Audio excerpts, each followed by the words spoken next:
a lot of the decisions that have been made in Stormgate have led to the game not feeling like it lacks spiky moments. This is a criticism that was leveled ever since Day 9 gave the game a 2 out of 10 on his initial review, but it has been parroted by other people, both in front of the camera and behind the scenes.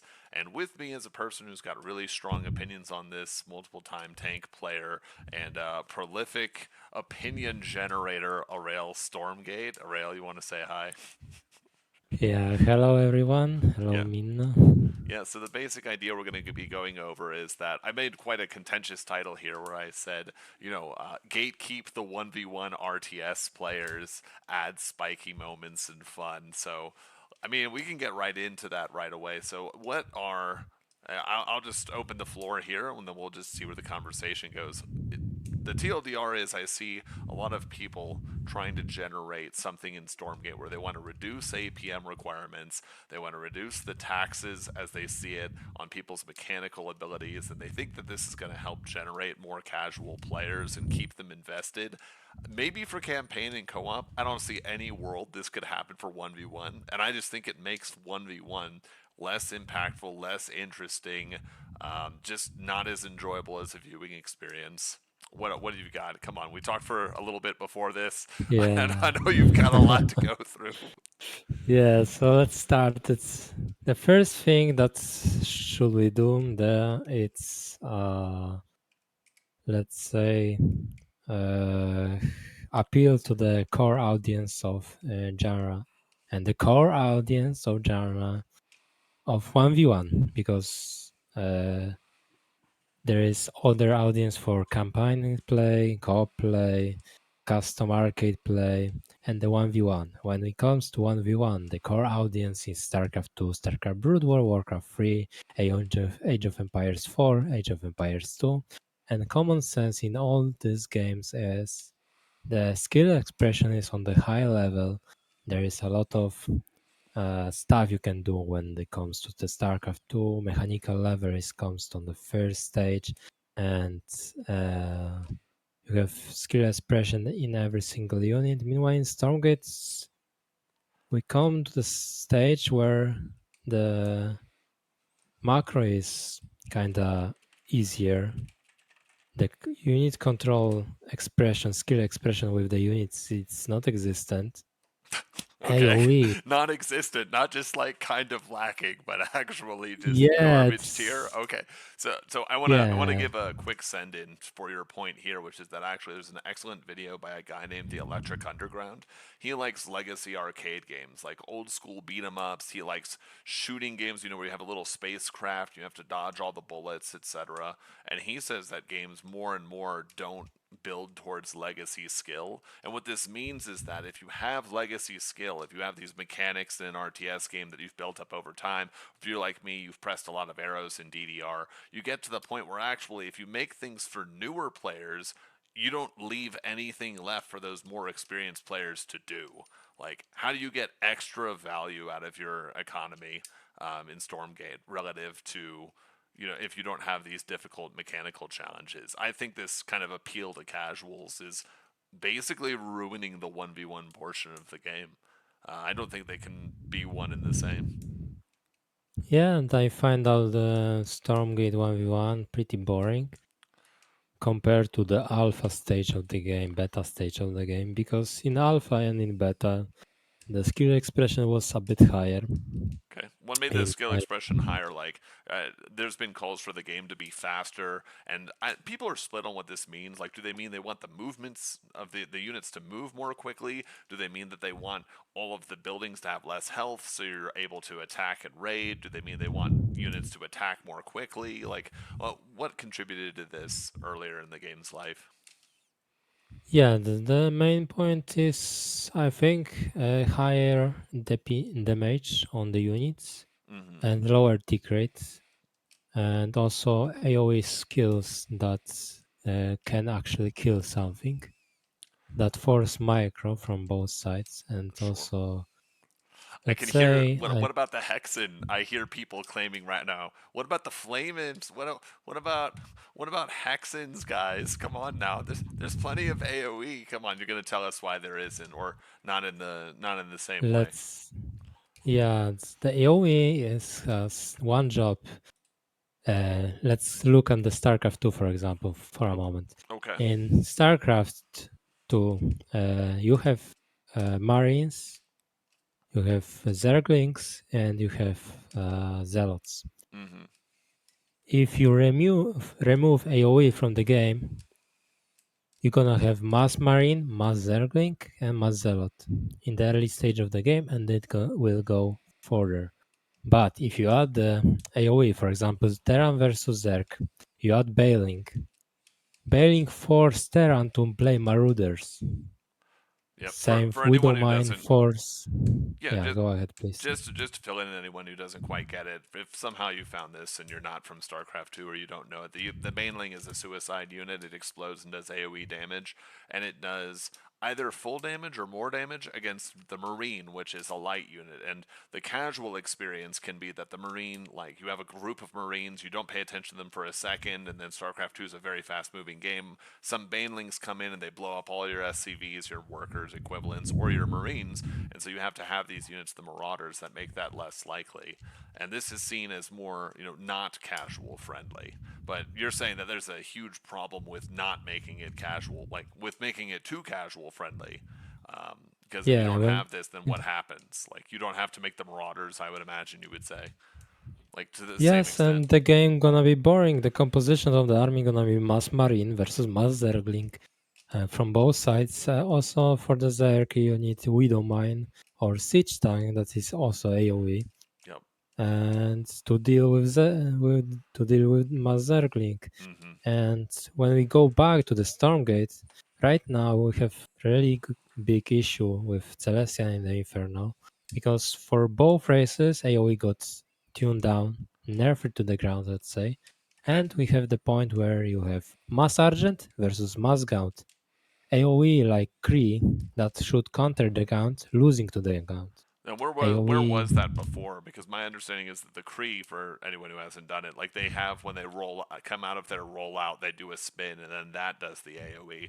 Was it doing a lot more damage before, or what? Like, yes, okay, damage was right now. Damage to light units is 20. I sorry, yeah, 20, and was 24.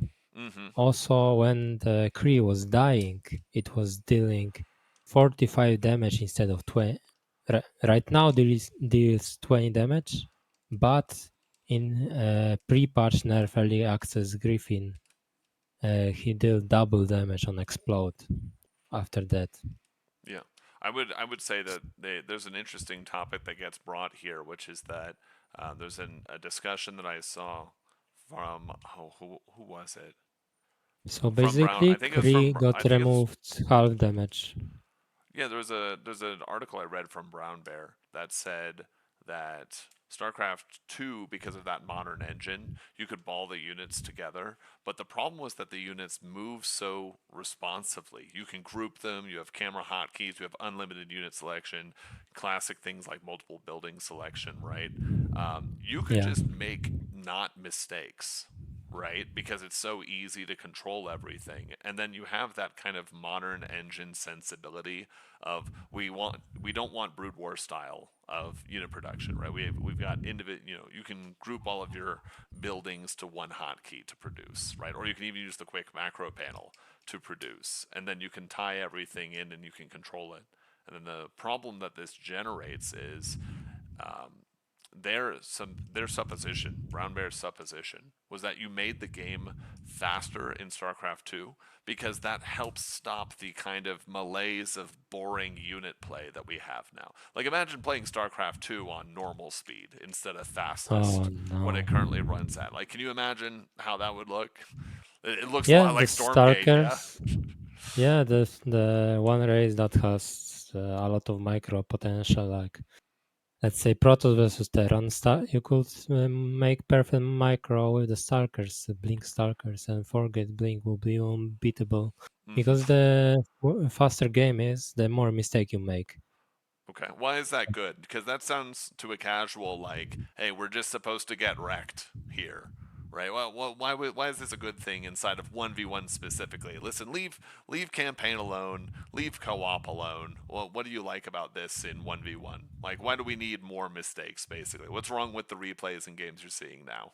If there is more mistakes to make, if you don't make mistakes, the skill expression is a higher part of your gameplay. Okay, If you can make a lot of mistakes because game is fast, if you don't make these mistakes, you're gonna be good at the game. You just call it good, sure. and that make, let's say, it's easier to teach a new player in the game like StarCraft 2 what he did wrong compared to Stormgate. In Okay, Stormgate, because the game is slower and you have easy macro panel, and you don't have macro like Brood War. The main skill expression is using units in fights, micro units in fights, not macro, because macro is simple because of the control panel. But when it comes to StarCraft, the main mistake that I can point to the player, you don't make workers. In Stormgate, oh, you need to micro this gun back, you need to kite this. Oh, you see, the opponent has low HP Argent here, you should yep, focus it. yep. It's For much easier to explain new player or casual player when it when he make mistakes in macro when it comes to micro battle. I mean, I'll put it this way, right? You think it's the philosophy of slower RTS games, more casual 1v1 RTS games always comes from the place of we want more casual players to be able to play 1v1, not have ladder anxiety, feel like they're playing something that's a bit more fun and intuitive and they can get into the action immediately. But I've discovered the same thing you've discovered, Rail. If you make the game slower or you make there be fewer decision points, any wrong decision point means you're dead immediately, and you can't fix it. And then the second problem with this is that, yeah, there's still that skill cliffing that you have between all players. The problem is that it just shows up in smaller and smaller ways. Like you're saying, you said something before the break. It's not, oh, have 100 drones by 5 minutes, then we'll talk, right? Because that seems like it's really harsh and not compassionate, but it's actually easier to point to a new player that they should have 100 drones in 5 minutes than to, like, you use your example. You see, actually, these two mobs should have been repairing that one instead of the bunker so that it could get in and make the repair-o-matic, right? And that's actually the difference here, is that that person's small unit micro is better than yours, and the fights take so long that you lose for an invisible reason. Yeah, and the snowball in fights like that you mentioned, it's not possible to come back because the game is slower. If you make mistake, you get much more punished when the game is faster. Yep. Because your opponent can make mistake if the game is fast, but when the game is slow and you make a mistake and your opponent don't, it's kinda game over because it's much easier to snowball when the game is slow and you have one argent advantage. Like Yeah, you I mean, a lot saw of maybe Celestial my game Celestial versus looks just Mixu. like that, right? Like the Yeah, Celestial if Mirror you just make looks like it. mistake, yeah. My game versus Mixu was like that. Okay. He just make one mistake, he lose one argent, I just snowball the game. It take me 10 minutes to kill him, but it was death from the start. Like I This is a killed his argent at 4 minutes, Oh, and it was and another the six game minutes went. before that just compounded into the. Yes, And he has no way to get yes, past that, right? People are going to point nope. out, some people who haven't seen these games, haven't given it a thought. They're going to say something like, "Oh, but actually, you could have made sure to have more. He could have had more energy and targeted the ones that have more energy and try to get a micro advantage in that way." Your point is that there's just not, it's so slow that actually there is a skill floor for these interactions at high level. And then once you have that floor of mechanical skill, there is no opportunity for the Come more back. skilled, experienced practice player to come back from that deficit. Yeah, and again, the macro is so much easier in the Stormgate that make I can focus fully on the micro with my units. I don't need to back with my camera to build workers, for example. Yes. Because you have easy macro panel, I just click Q and I see how many workers are built right now. I don't need to jump between bases, and when I don't look at my army, I'm gonna make mistake. No, in the Stormgate you can fully focus on your army, so the possible chance to make mistake is so low that if you make mistake, you get so much punished for it. And I think the slower game becomes, the less casual friendly it's in reality it's become, because you're gonna get punished for just a little mistake, and it's gonna snowball to end of the game. It also becomes less satisfying for all of the more experienced players, right? Like here's the thing, right? Let's say there's 20 people who are pros by definition of the fact that they're either on a team, they're getting paid out from these tournaments or events, they're participating in events. I mean, you host events as well, right? For anyone who doesn't know. Yes, So you AureilStormgate host tournament tournaments, you set up invitational. rules for them to follow in, etc. Maybe a bit of rule of those rules or some balance tweaks to make the game a little bit better. I saw shall not use the scout to pull the enemy Yeah, there camp back. is. Yes, and there is No. second one that is there is ban on the morph core on Jag and Mo, Yes, and yeah. that's it. Yeah. But for instance, I mean, let's think about what that means is that of those 20 people, 8 or 20, however many show up in those events with you, they want to show off what their skills are too because they have this legacy skill, right? Like you don't just want to have a small minor victory that eventually compounds over time, or you don't want to be the victim of really bad metas like what happened with the Vectors versus Vanguard, right? And all of these things link together because if you make the game too simplistic in favor of the casuals, then strong players, pro players, are just at the mercy of whatever the balance patches are. Right? Do you think there's any way to get out of a Yeah. bad balance patch? Because I've never seen a game where so many people say they're going to swap race in a moment of, or faction in a moment of anger, and then they do, and they just actually swap to whatever is broken on that patch iteration. You think it all comes back to it being too casualized? Yeah, I think the main issue why they switched the race, for example, Vanguard to the Celestial, because the game is like really, how to say it, not, it's not the really balance issue, but AoE in the game got nerfed so much because people was complaining their workers just dying from one shot of Atlas. Let me find the list of the, because I make a list of all AoE that got nerfed. Yes. Let's take a look for it. But Why do you think that's like? So here I'm gonna steel man the position for casuals. Right, is that casual players want to play an army building, like empire building game where they have an army and they move out, and they don't want to be harassed with these units that just come up and just blow everything up, like you were saying, the 45 damage Creon death, right? And they find that really frustrating. What would you do rather than nerf those interactions, or why is it actually good for the casual players that that happens? That's gonna sound I insane, will, right? Like, dear casual yeah, player, you just lost everything in a run by because you weren't looking at the right screen for 1 second. That's good for you, though. Go on. Why is that? Like, how would you yeah. I defend think that? just give better tools to counter it. Let's say again. Sorry. No, you're good.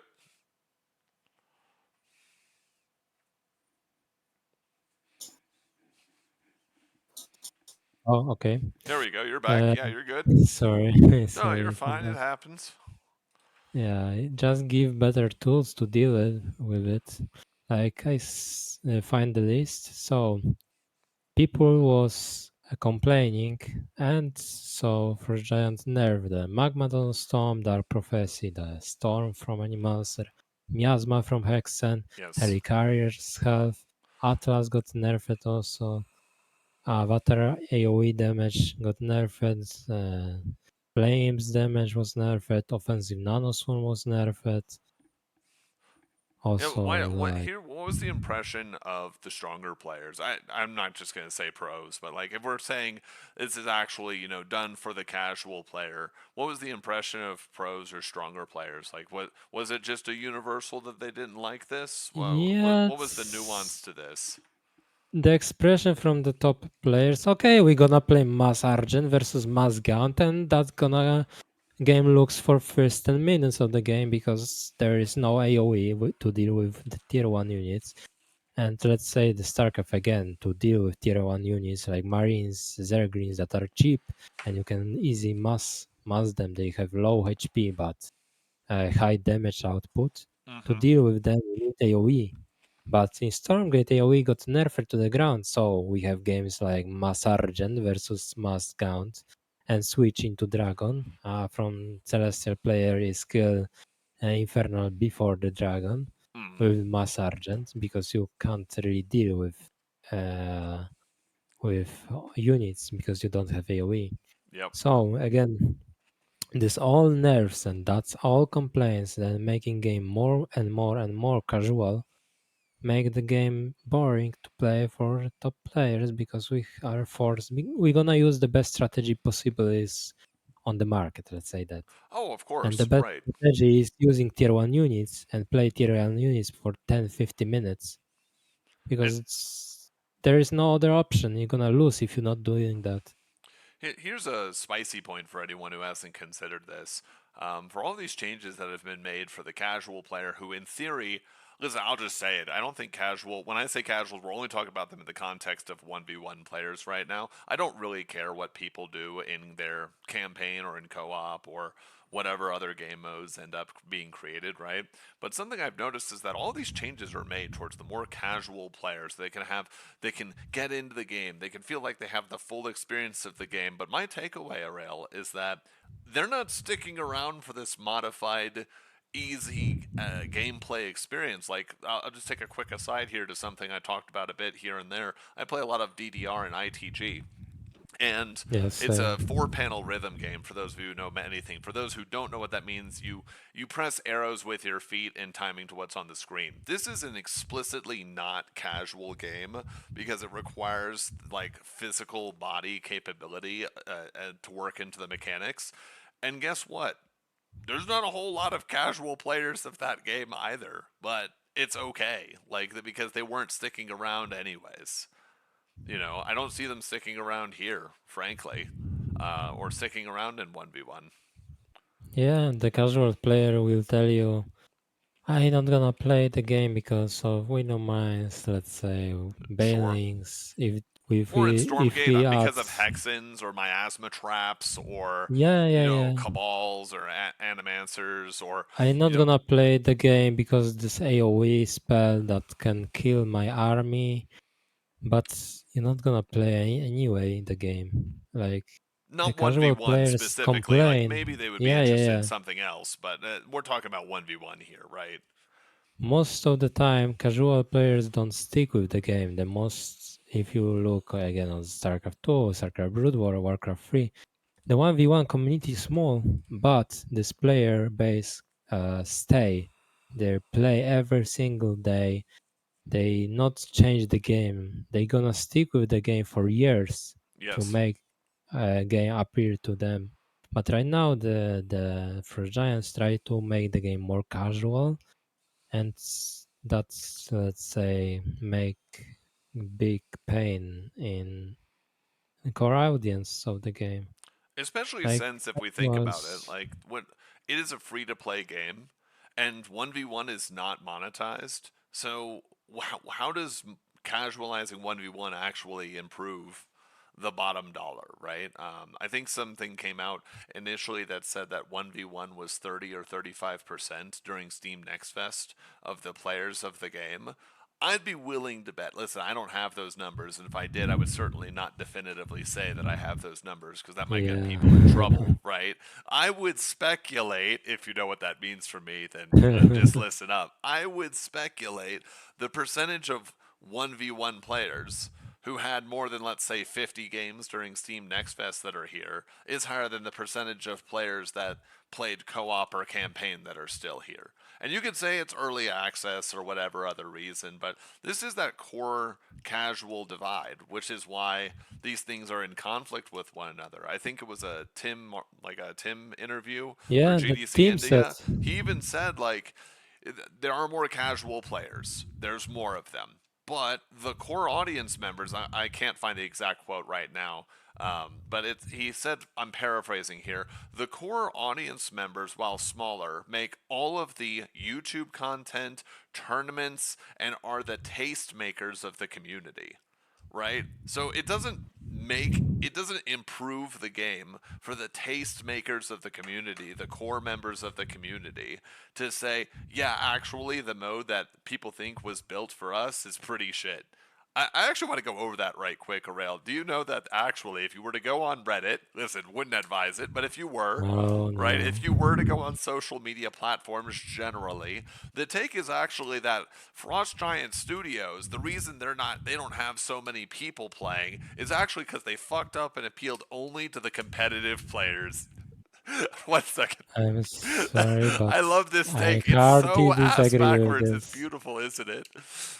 Oh. I hardly disagree with this Okay, come Reddit on, come or on. the Give community. me a rundown Like the as to game is why. so casual friendly that it become boring for competitive scene. The I'm actually 1v1, yeah. I'm actually not going to saying jump the in on that, campaign Aurel. co-op. I'm going to jump in on that because here's where I think that trying to casualize the game has not for 1v1 and it has not worked. I don't think as a general rule that whole idea of like people play campaign, then they play co-op, then they get interested in custom games with friends, Arcade, then they play yeah. 1v1. I don't believe that that exists at all, and here's why. Because the casual players right now of the game, when they explain to you why they don't play the game, you can go hunt them and find them on social media and just get, Yes. don't be an asshole to them. Just have a genuine conversation, and they'll say, yeah, they just keep designing everything to favor the pros and the legacy RTS community members, and it's just they said it was for casual players, but it's not. And the takeaway I got from this is, even though I consider Frostbite Studios' Stormgate to be much more casual than StarCraft 2, which itself is more casual than Brood War, right? I would say that this is like above tooth and tail, but just barely in terms of, what it's asking of the Yeah. players that have legacy RTS skill. That's still too high a bar for a casual player, right? Yeah, and Steam said that casuals are gone when the content is gone. They will Okay. not stick with the games. They just play. For example, you add new units to 1v1. You're gonna see casual from for 1 week and they're Yes. gonna be gone. They're gonna come back when the new patch come up. They're gonna play 1, 2 days Sure. and again they're gonna gone. Well, it won't When fix all the they problems they have with the game, right? Like the fact that there is someone with a lot of legacy skill who's destroying them, or the fact that their first build was like the first thing they built in the game was a shroud stone. I'm picking examples that might not be realistic, but just to show, like, there's no degree of making it easier that's going to solve the fact that it's a 1v1 game. Like, I know you play a lot of League of Legends. Like, what would you uh, you got any interactions there that you think makes that more casual, despite also having a ranked game mode? yes, and I think this is bounty system. If you play well, Grandmaster, by the way, for anyone who's like, I don't want to listen to yes. a Rails Silver League take on League of Legends. I'm Listen, he's a Grandmaster sorry. in League of Legends. Like, I had he's Grandmaster he's in pretty League. I fucking was good one at the trick video pony. game. Yeah, I was one trick pawn Aurelian Sol, and that's why my nick is Aurel, because Aurelian Sol is in the game. That's also why your takes are so good. It's that galaxy brain. Yeah, yeah. And Anyway, what about League is good is bounty system. If you're going well, gonna give more XP and more gold to enemy if you die and you make mistake. So for the casuals, what League do to prevent, let's say, the pro stomping is adding bounty system. So if you play well, you get, I say it, punished for playing well, and you get rewarded for playing badly in the early game. But if you kill your opponent that had advantage in the early game, you're gonna be much more rewarded. And also there is second system that uh, the minions on the lanes give yes. you experience, and they start to give you more experience with time. Each minute they gonna give you more experience. That means if you played badly in the early game, you can come back in the mid game or late early game, because Mion's gonna give you much more experience, and that losing, dying twice or three times in the early game is not that punished like it was in old days of the League of Legends. That is the comeback mechanics that they add to the game, so casual players, even if they lose the early game, they can have fun in mid game. And for anyone And who's in wondering why I've, with and for yeah, anyone go who's ahead. wondering why, oh my bad, Aurel, go on. I Yeah. ran over. And in Stormgate, I feel like they make the game so casual, and this is my appealing and my thinking about it, because I come from StarCraft 2, StarCraft Brood War, League of Legends, Dota 2, Sure. and many other 1v1 competitive games. That I feel like Stormgate is in the point where it's not fun for people that are competitive in the game.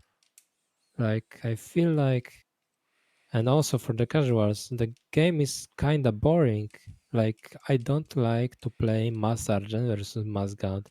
I think the Infernal player as well don't like do it that. We both want to make composition. We want to counter each unit, but if one player from Age of Empires said, in the Age of Empires, you have kinda easy counters because horse is beaten by spear, spear is beaten by sword, and sword is beaten by archer, and archer is beaten by horse. Okay. And in You got this Stormgate, this triangle, right, between the three of yes, them, right? yes. Is the idea, In sure. Stormgate, Gaunt is archer, Kree is horse, but casual players complain about Kree killing the Gaunt, the archer, so they nerf horse, and now horse can't beat the archer. And we have the stage of the game where Infernal don't need to make two brutes, because pre-nerfed Kree was forcing Infernal to play Brutes as frontline to stop Kree And this is from Gaunt. interesting because their matchup was actually pretty clean between the two of them. I think it Yeah, was like a as well the 53 Magmadon. 47 at the time. Yeah, it's really good. Yeah, The reason I Magmadon as brought well was the counter unit to that. But now it's pure Gaunt because they don't need to make Brutus. They don't need Magmadons to counter Kree, because Kree just die to Gaunt when the Kree should be countered to the Gaunt.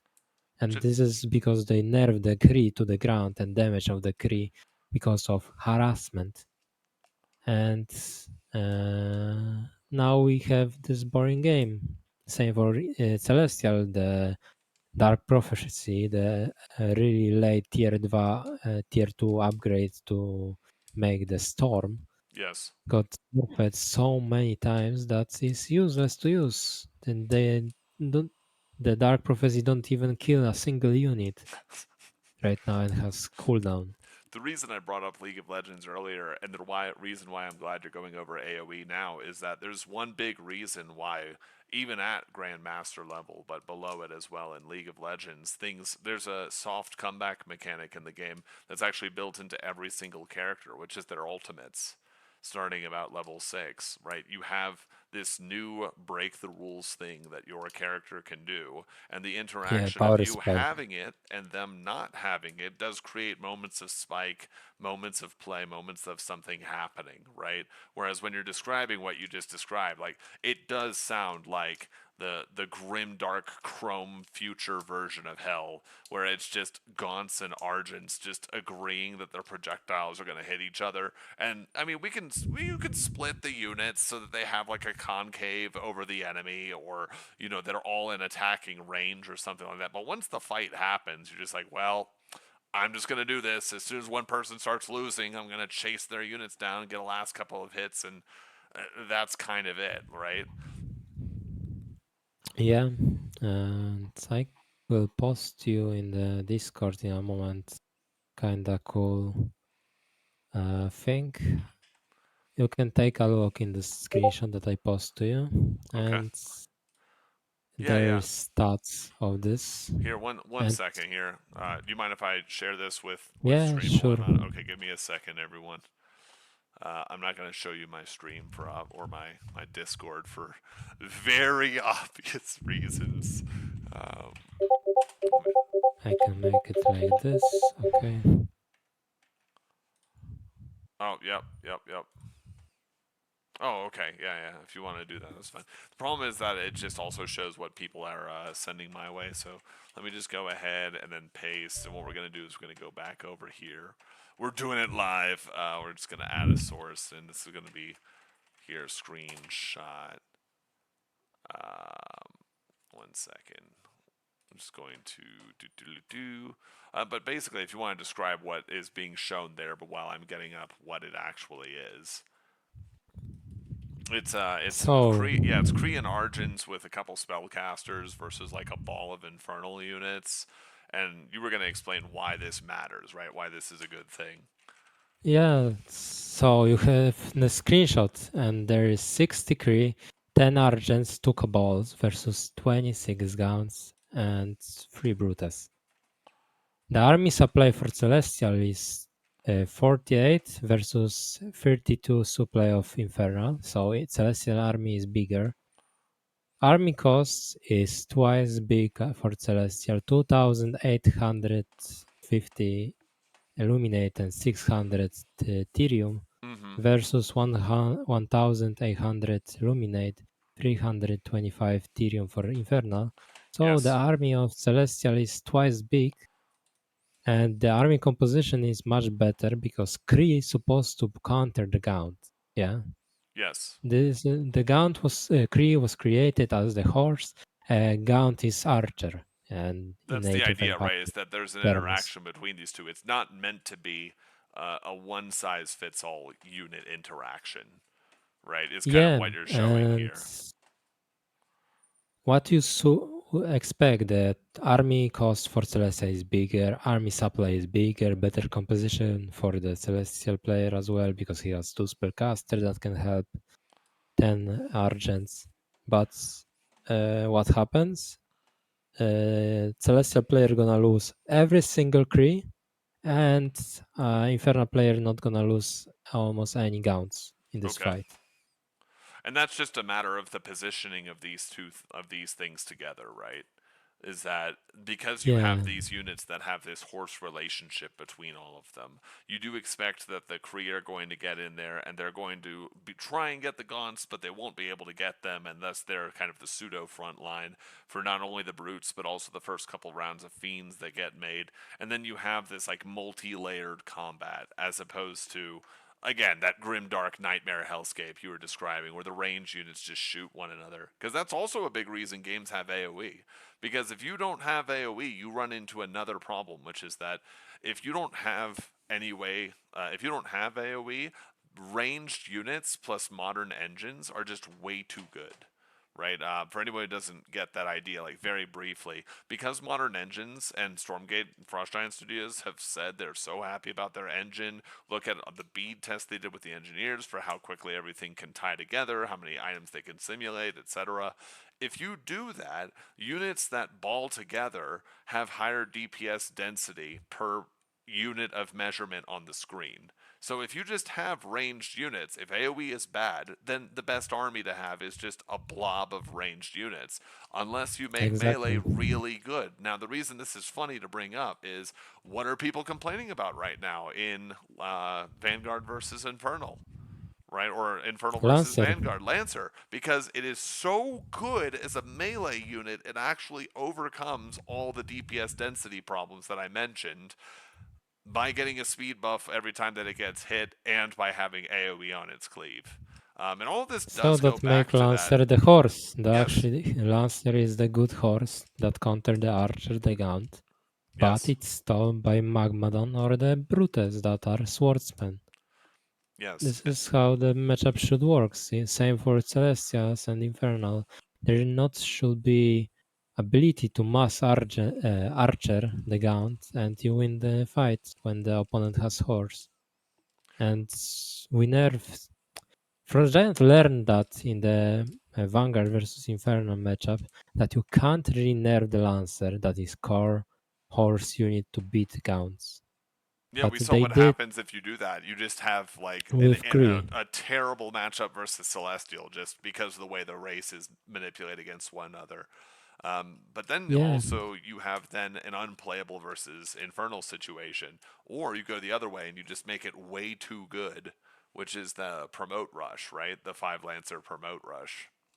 yeah, the albino style play Yes, with the follow of the Hornet as well. yes. And the reason this matters Yeah, too, the reason I'm glad you went over everything over here about how AoE is bad and harassment is bad, is that also harassment is kind of necessary to keep greed in check. Um, people are familiar with yeah, punish. Artosis's somewhat simplified to everyone explanation of the way, like the triangle of, your economy, your army, and your ability to defend, right? Like Yes, yes, the grid, cheese, and standard. yeah, yeah, exactly. I mean, that's too. It's that too, right? It's like it's better to attack. It's better to defend if your opponent's attacking. It's better to expand if your opponent's attack. If your opponent's defending, etc. So there's two triangles that work there, right? There's cheese. Yeah, the grid beats standard, Yes, standard beats cheese, cheese beat grid, and that's how it should be. To yes, beat grid, you need to have good harassment on workers. yes, To beat and standard, yeah, And the problem with all of that too is that if you have the game be more casual because you have lower AoE, you have lower ability to harass worker units, then you get to a scenario where if there is one faction who's, I mean, as we're experiencing right now in Celestial versus Vanguard, if you do have one faction whose economy just balloons out of control and has to be held in some way, but there's no easy way to harass them because that's seen as not new player friendly, then you run into a nightmare where even your economy can't be balanced. And this throws the whole game out of whack. Like, when do you see prisms get killed? I never. no, I Same for Bobs. Bobs never gonna die. no, because They they can just heal auto each other. They repair can do the themselves. hug, right? Yeah, only worker that can die is actually Imp, but Infernal players learn that they just need to make wall, and if they make wall, they are safe. Yep. They also have the ability to ignore the damage that it gets done because they sacrifice the imp when they turn it into a building. So you can just do the whole Yes, and Warcraft Flame 3 Imps. Death Knight versus Wisp interaction where you just, oh shit, the coil is coming. Well, it's going to take 10 minutes to kill something. I think it takes like what, like 5 or 6 hits for a Lancer Yeah. to kill an imp. So you have eternity to go ahead and just make a building out of it if it's really that big of a problem. Um, Yeah, and also in the mid game, harassing become really, let's say, hard and kind of scary because in mid game, Infernal get Flame on Imps. And if you didn't pay attention, you lose entire army because this AoE is kinda good.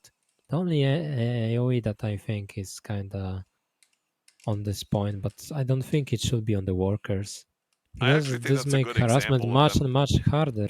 I think that's the way that's actually the one example that we have of how they could make the game more explosive, more spiky, more interesting. They actually have seemingly specifically done it for defensive purposes for the Flame Imps. Because the whole purpose of the Flame Imp is to make sure that you don't lose all of your workers in a stupid, silly fashion because you can sacrifice some of them to ward off this aggression. So they've actually gone from rewarding an offensive perspective to rewarding the defender's advantage. Oh, you were going to lose something, so we're just going to use this so you can blow up everything defensively. And so, Yes, yeah, against. same with Manifest Turret and Overcharge Yep, and yep, Softwatch. This yep. alt ability helps defending harassment, Which and is funny harassment because the time become to bad. kill is so high in the game that that's actually Yeah, already an interaction that favors that. I mean, I like bringing up Warcraft 3, a game I'm not an expert in, right? But I've played a lot. What's interesting about Warcraft 3 is that the units have, on the surface, the same issue that Stormgate has. Units have very high time to kill. If you just take a Grunt and a Farseer and they attack each other, it's going to take a very long time for something to die there, right? It's Yeah. going to be a bit. But what's interesting is that in Warcraft 3, you have incredibly powerful crowd control abilities and burst abilities, right? You don't want to get hit by a Mountain King's Stormbolt. You don't want to sit there and let, like dire hit wolves from the level 5 Farseer just come and hit you Yeah. repeatedly, because critical strike is a bitch. It fucking hits hard, right? You don't Yeah. want, you know what I mean? You don't want to get mana burned. You don't want to get death coiled. You see what I'm saying? Like, these are all interactions Yes, where in a yes. game that in theory has high time to kill, the units that there's a lot of heroes have amazing spells for damage. There's some incredibly broken crowd control like Cyclone from Druid of the Talon. Just lift that thing up in the air. And even the ones that don't have great even the units that don't have a good ability to do damage, like let's say Crypt Fiends, you don't really think of Crypt Fiends as having the craziest damage ability, but they do have the ability to slow you, right? So or Kodo Yes, Beasts, you no, don't think of no Kodo impact. Beasts as being able to do that much damage, but if they eat a unit, it starts getting digested and it's taken out of the fight. That's a big fucking problem. So all of the high time to kill in Warcraft 3 is fixed by all of these other items that try and force the game to go faster, or force kills, or force things to be more impactful. But all of the abilities in Stormgate make units live longer. I think Vanguard is the king of this, right? You highlighted several yourself. Yeah, Soft the watch and the rest. veterancy. Yeah, Yeah. veterancy. So what veterans is extremely funny because you have low HP lancer, let's say. You see it gonna die, you just clip top bar and you save the unit. Yes, yes. And you see you The getting Sentinel, harassment. Oh, I gonna overcharge. Bombs are fine and they gonna repair it themselves. the Super Shroud Stone for Infernal, I think, is the my favorite good bad example to bring in this, where Yeah. my units are out of position and I didn't build anything. Good thing I've got this emergency building that just spawns. It could solve the problem. Yeah, and when you come again, the cooldown is actually a bit small, so you can summon the second one. Yes, yes. And the Yeah, problem with all of for this is, Celestial is so watch that he has 3 charges total. well, it also doesn't give players any way to exercise again their own creativity either, because you mentioned before this is a kind of a combination of the other things we talked about. Because the game feels like it's on rails because of these, there's lower AoE, thus the economy is allowed to blow up. Thus there's only very specific things that can be done to be aggressive, and if they can't be done, then the game is just going to go to macro, where everyone has these set paths that we can't really out micro or out duel against because the pace of the game is so slow, right? A lot of that too, I think, means that people are just kind of victims of the balance patches themselves. I mean, do you think there's any? Do you see someone's unique style when they play a certain matchup? I know you're hosting Yeah, events, you're watching it. Can you look at a replay and say this person is definitely that person? yeah, there is a lot of person, like for example, Grimmy has unique style, but he can't play his style because of balance changes. There Okay. is a lot of stuff that's, let's say, uh, there was, let me think about some players.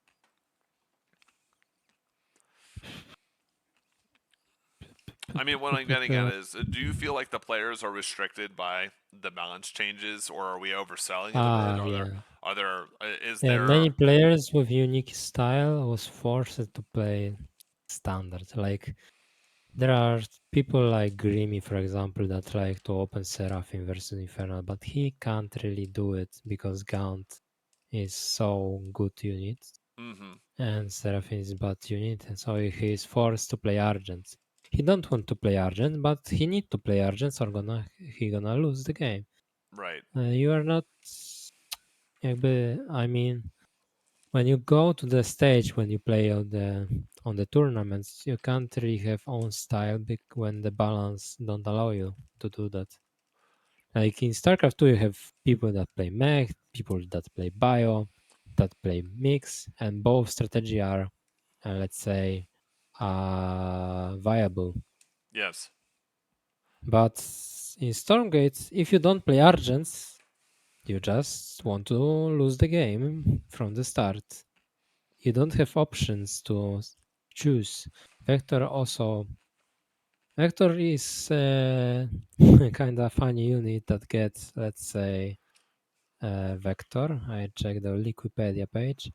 1, 2, 3, 4, 5, 6, 7 nerfs in last I few take it you're more months. of a buff the things kind of guy, right? Like if something is truly overpowered, then just buff other things and give more interaction points to it. Like let that thing be strong. You know, your baseball bat is made out of metal, so you can hit more home runs. But in exchange, I have a mitt that can like fly on a drone and catch one in every three balls. Yeah, and right now in the Stormgate is mentality of nerfing stuff instead of buffing for some reason. They don't really. I don't think it's good for the game itself. Instead of nerfing AoE, let's give other race the counter to it. Instead of nerfing, let's say, Vector, give tools to the Vanguard to deal with it. Sure. And instead of nerfing -1 damage on Exo, give better tools to deal with Exo for Infernal. This also Make means, though, making Hellbourne it more playable. punishing, right? Because we're not trying to, this will be a weird way of phrasing it. We're not trying to make, your goal isn't to make the game more casual in the sense that it's more free flowing and anything can happen for strong players. It's more that if there's a lot of these good defensive tools, people find a way to overcome them, right? Like let people have a really dumb, powerful Atlas, right? Then that also means the Kree can be dumb, powerful as well, right? Or maybe, Yeah, you know, because Kree gonna force shoot of Atlas, for example, and sure. Like, shoot gonna be wasted on one Kree. And this is skill expression. He gonna split his units, so the Atlas become shooting only one unit instead of 6, 7. And the skill expression is right there. That's make force micro by Atlas, Force Micro by Bailing, Force Micro by Widowmine, Siege Tank. It's all great because it make the game interesting to watch, play. I mean, people hate Widowmines, people hate Bailing, yes, but I remember the Force 4M Micro, trades. Yes, I remember you they got can't nerfed. aim move the units and Disruptor. You can't aim move. You need to micro. You need to split, and this is great. That make the people want to play more and get better on this. When you Stormgate right now, you just aim move. Yes. Oh, you have Weaver. Let's click right click. So Weaver now have Autocast, and Yes, we just I sitting remember right that. Like there, the, and I watch the fight instead of micro something because there is nothing to micro.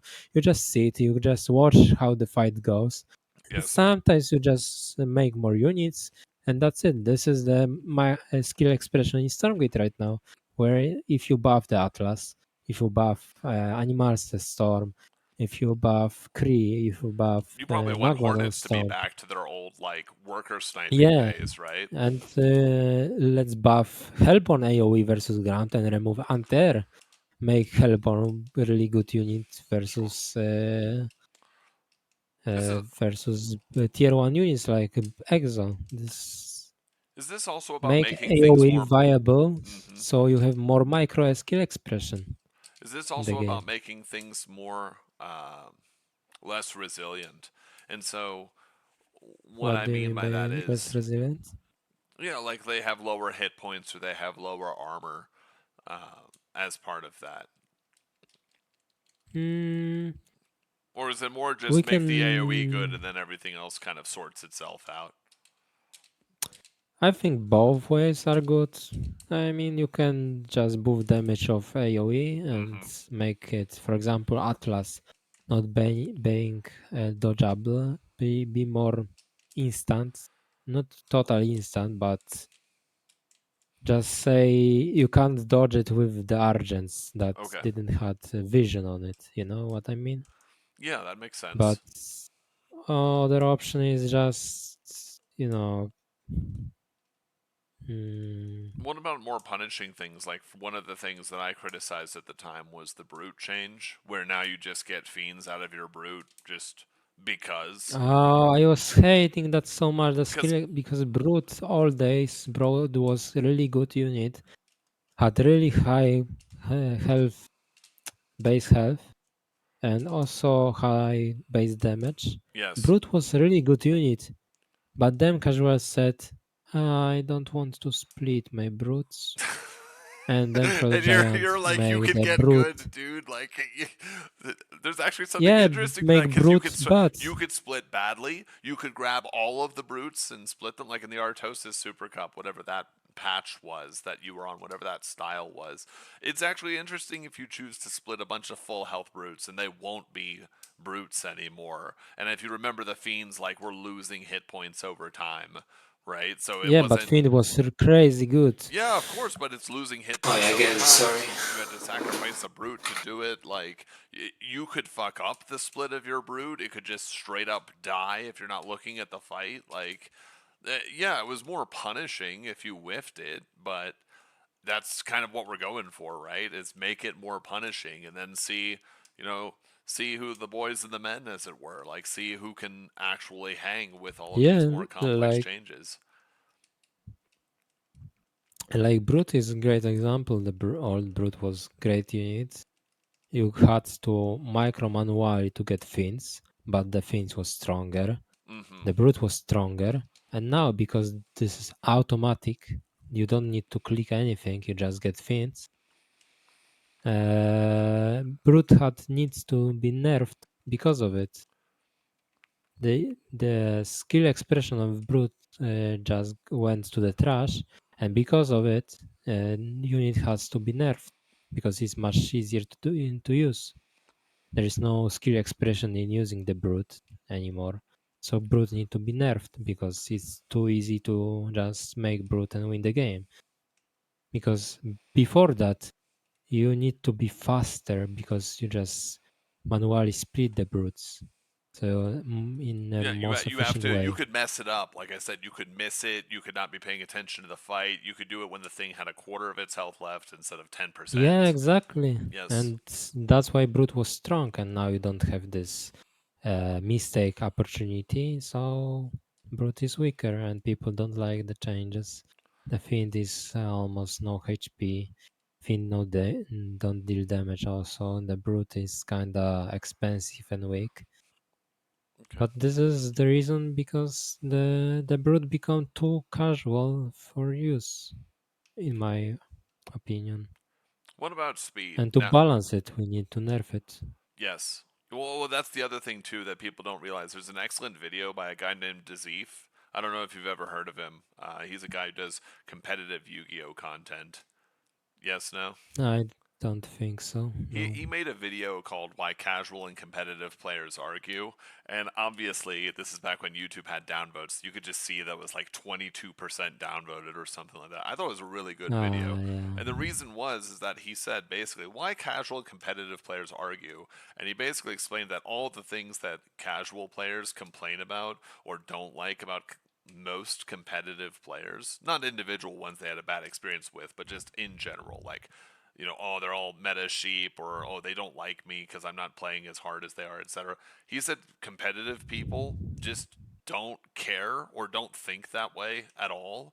And that actually to him it was a transition. Like, you are a more casual person, then you become more competitive, and as you do that, all the things you thought mattered or were the case as a casual player don't exist. And the reason I bring this up is that, yeah, it probably, everything you're saying here, where, oh, I could spin it the other way and say, it would feel really bad to be a casual player and I don't get any of my fiends off of my brutes ever. And it's like, yes, but there's now an infinite ceiling from which you could get that. I mean, same thing for the AoE. Oh, I just walked into 3 Atlases or 4 Hellborn or whatever, and they just murked all of my gaunts, and now I can't play the game.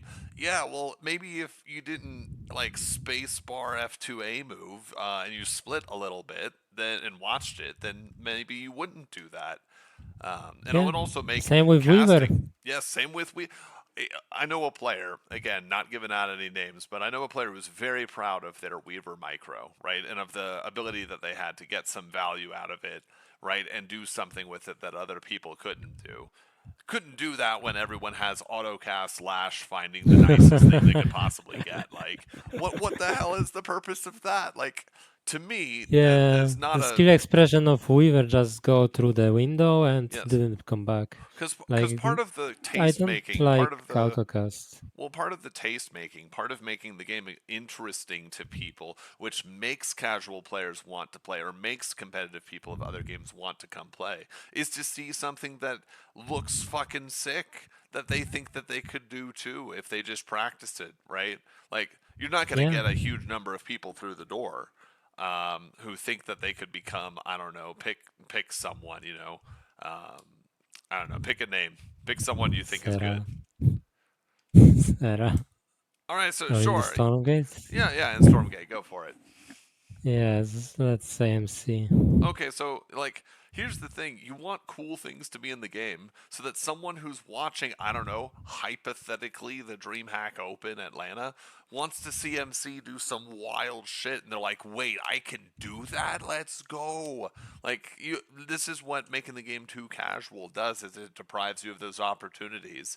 Like Age of Mythology, I was watching, I think Hupsaiya play, and he was like, bro, he used a god power and summoned a giant like Tiamat snake thing. How fucking cool is that? And that's what happens Yes. if you make it too casual. You don't have that, right? You don't get the Yeah, like so many banelings quote as like literally 120 banelings roll in and blow everything up. If you're just afraid that someone's gonna like lose all their stuff in a negative way and then not want to come back, because yeah, the first expression from Weaver was before the autocast change because I didn't read the patch. I just went. And when I was seeing people lashing and I was saying, wow, this guy has pretty good micro. He just make weavers and they lash my core units, and then I find out they add auto lash, autocast for the weaver, and the auto lash was so smart that was targeting my core units. And I yes. was like, huh? Yeah, yeah. Huh? It's like, wait a Why? second. I went This from dude can complimenting this just person. click? I went from Yeah. complimenting to this person to just saying like, wait, what? So literally everyone just has pro level lash micro now, Like which this is top levels of Serral using Viper in the StarCraft 2, and you give it to every single person. Of course, the Weaver need to be nerfed to the ground because of it. yes, That's make the spellcaster too easy to use, so this can't be good. yes, Or you remove the smart cast, or the Weaver gonna be bad unit because the skill expression is through on the window. If yes. anyone can be Serral, no one is Serral. Yes, it's the Incredibles, right? With Syndrome. If everyone can be Syndrome, no one can be. The problem Yeah, too here, exactly. yeah, and the problem here too is that if you make it so that everyone can do the cool thing, but you don't want the cool thing to come at someone else's expense, then it's not that cool, is it? Like Yeah, it's pretty. for example, you watch pro game of, let's say, Theory versus Grimy, and Sure. they have late game, and Theory has six weavers, and he lash six, let's say, animancers. He just leashed them and got him. You would say, what Yes. amazing play! Mm-hmm. But then you realize, oh, there's autocast, and he didn't click that. Just computer do that. So Mm-hmm. it's like, Well, you also funny take game. away like things like using Lash to save your own units or things like this, right? Because it's now Yeah. when you take away all of these exciting moments by making them boring and banal, right? It would be like to put it in League of Legends terms, it would be like making it so that you have a helper function that helps you last hit if you meant to last hit, but you just fucked up the execution a little bit. Like, Forgiven could never be Yeah, a player if that was the case. Like, being 15 CS up on other pros just wouldn't be possible for him if the game just rewards him with that exactly. extra gold for free. And where Yeah. is the skill expression if this is gone? As I Yeah. said, the macro is much simpler.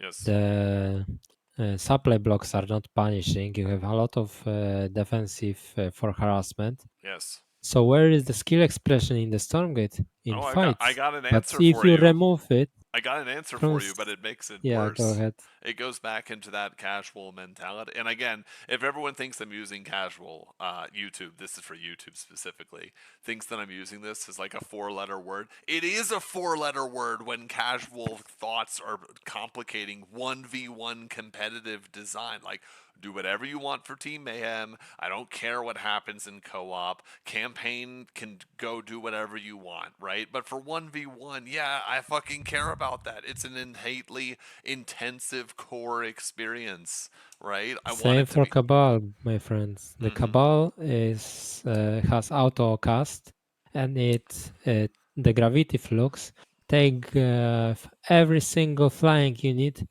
automatic to the ground. You don't need to click anything. I don't want to use that. I don't even use the Autocast on the Cabal. I just do it manually Yes. because that make fights really boring to do. Yeah. Like For any I developers hate who have. using a move and looking at fights. I want to Yes. micro. I want to split. I want to use spellcasters. I want to just make stuff in the fights. And people, I think, casuals as well, the pros or more competitive players, will enjoy it more if you didn't have autocast in the game. Yeah. This is my For point. any developers that are watching, I'll just say it cleanly. I would rather that all AoE. Let's imagine like the Atano mod comes out just to like piss in my Cheerios, and all AoE is doubled, and all units move 20% faster and deal 10% more damage, right? And I immediately go play a ranked game, and someone just like Atlas drops on top of my army and just fucking kills like 35 supply of units with 2 Atlas shots. Because again, we've cracked out of our minds and have doubled the speed. We've doubled the AoE damage and like added extra speed and increased unit damage on top of it. And I just immediately get fucking furious and fume looking over at the replay. What you have to understand is, for 1v1 players, losing spectacularly is fun, Yeah, right? exactly. I Losing. Oh, love thank you so losing to much, Stormgate something. Archive. I appreciate you with the raid. Uh, You were real one for that, Frank. If you're listening, then I appreciate you. But yeah, you have to understand that that is actually what I want. I want to get my ass blasted by someone who is that much better than me that they just like, they just somehow like destroy trees with a Hellborn, show up with 2 of them and wreck the entire mineral line, and then like I wasn't paying attention, they just destroyed like 17 exos over 2 auto attacks because that strong outburst of emotion and a feeling this is bullshit dopamine. Yeah. is dopamine. Yes, it's adrenaline. It's something that gets me back into like wanting to fight and get better. It's also something that if someone can do it to me, I can do it to them. This is why FPSs are one of the most popular, well, one of the many most popular genres in the world, is because, hey, I'm fucking shit at Counter-Strike, Aurail. I'm garbage at it. But you know what happens if I headshot someone with an AK-47? They fucking die in one hit. Isn't that sick? I just fucking Yeah, tapped that guy from that's why barrels I to pit play of dust WP. too. Yeah, exactly. It's sick. And that means that obviously you then allow people like Simple to exist, or Ziwu, or Nico, or people like this, right? Who can do that even to other pros because the skill expression of the game allows them to do it. And yes, that means I would rather lose more. As crazy as that sounds, that would be more enjoyable than this like morassed soup that we currently have. It's not fun because again, I come from another game rail where we have almost the same problem except our equivalent to the Atlas, the catapult, is a goaded unit, and we have a unit called the Mage that has a like a line of effect damage area of effect, and you can spam cast it with multiple ones. They're the only 2 things in the Yeah. game that cause like huge swings in population and harassment are the giant catapult shots and these Mage fireballs, and that actually takes what's a pretty boring I wouldn't say boring, but a more tame kind of like sipping tea on your rocking chair experience, and interjects some moments of hype and of interest and of intrigue. And I think that this game needs it. I think it needs it really badly. Yeah, Next, we agree here. yeah, yeah, Like, it's so funny. Like, I just thinking about everything like you said, and we have siege camp in the game. yes. The If you kill siege camp, you get this catapult. And then now I think the catapult from siege camp is stronger than Atlas because you can't re-dodge it and has similar Isn't damage that output. embarrassing? Like, yes, the thing that fires glorified pencils is actually stronger than the Atlas. Exactly. That's so And embarrassing, this dude. show how the Atlas is weak. And Oh, Atlas has, this the siege mode and normal mode. yes, In the normal mode is so weak that I never seen someone use it. it's Like, yeah, make both modes viable.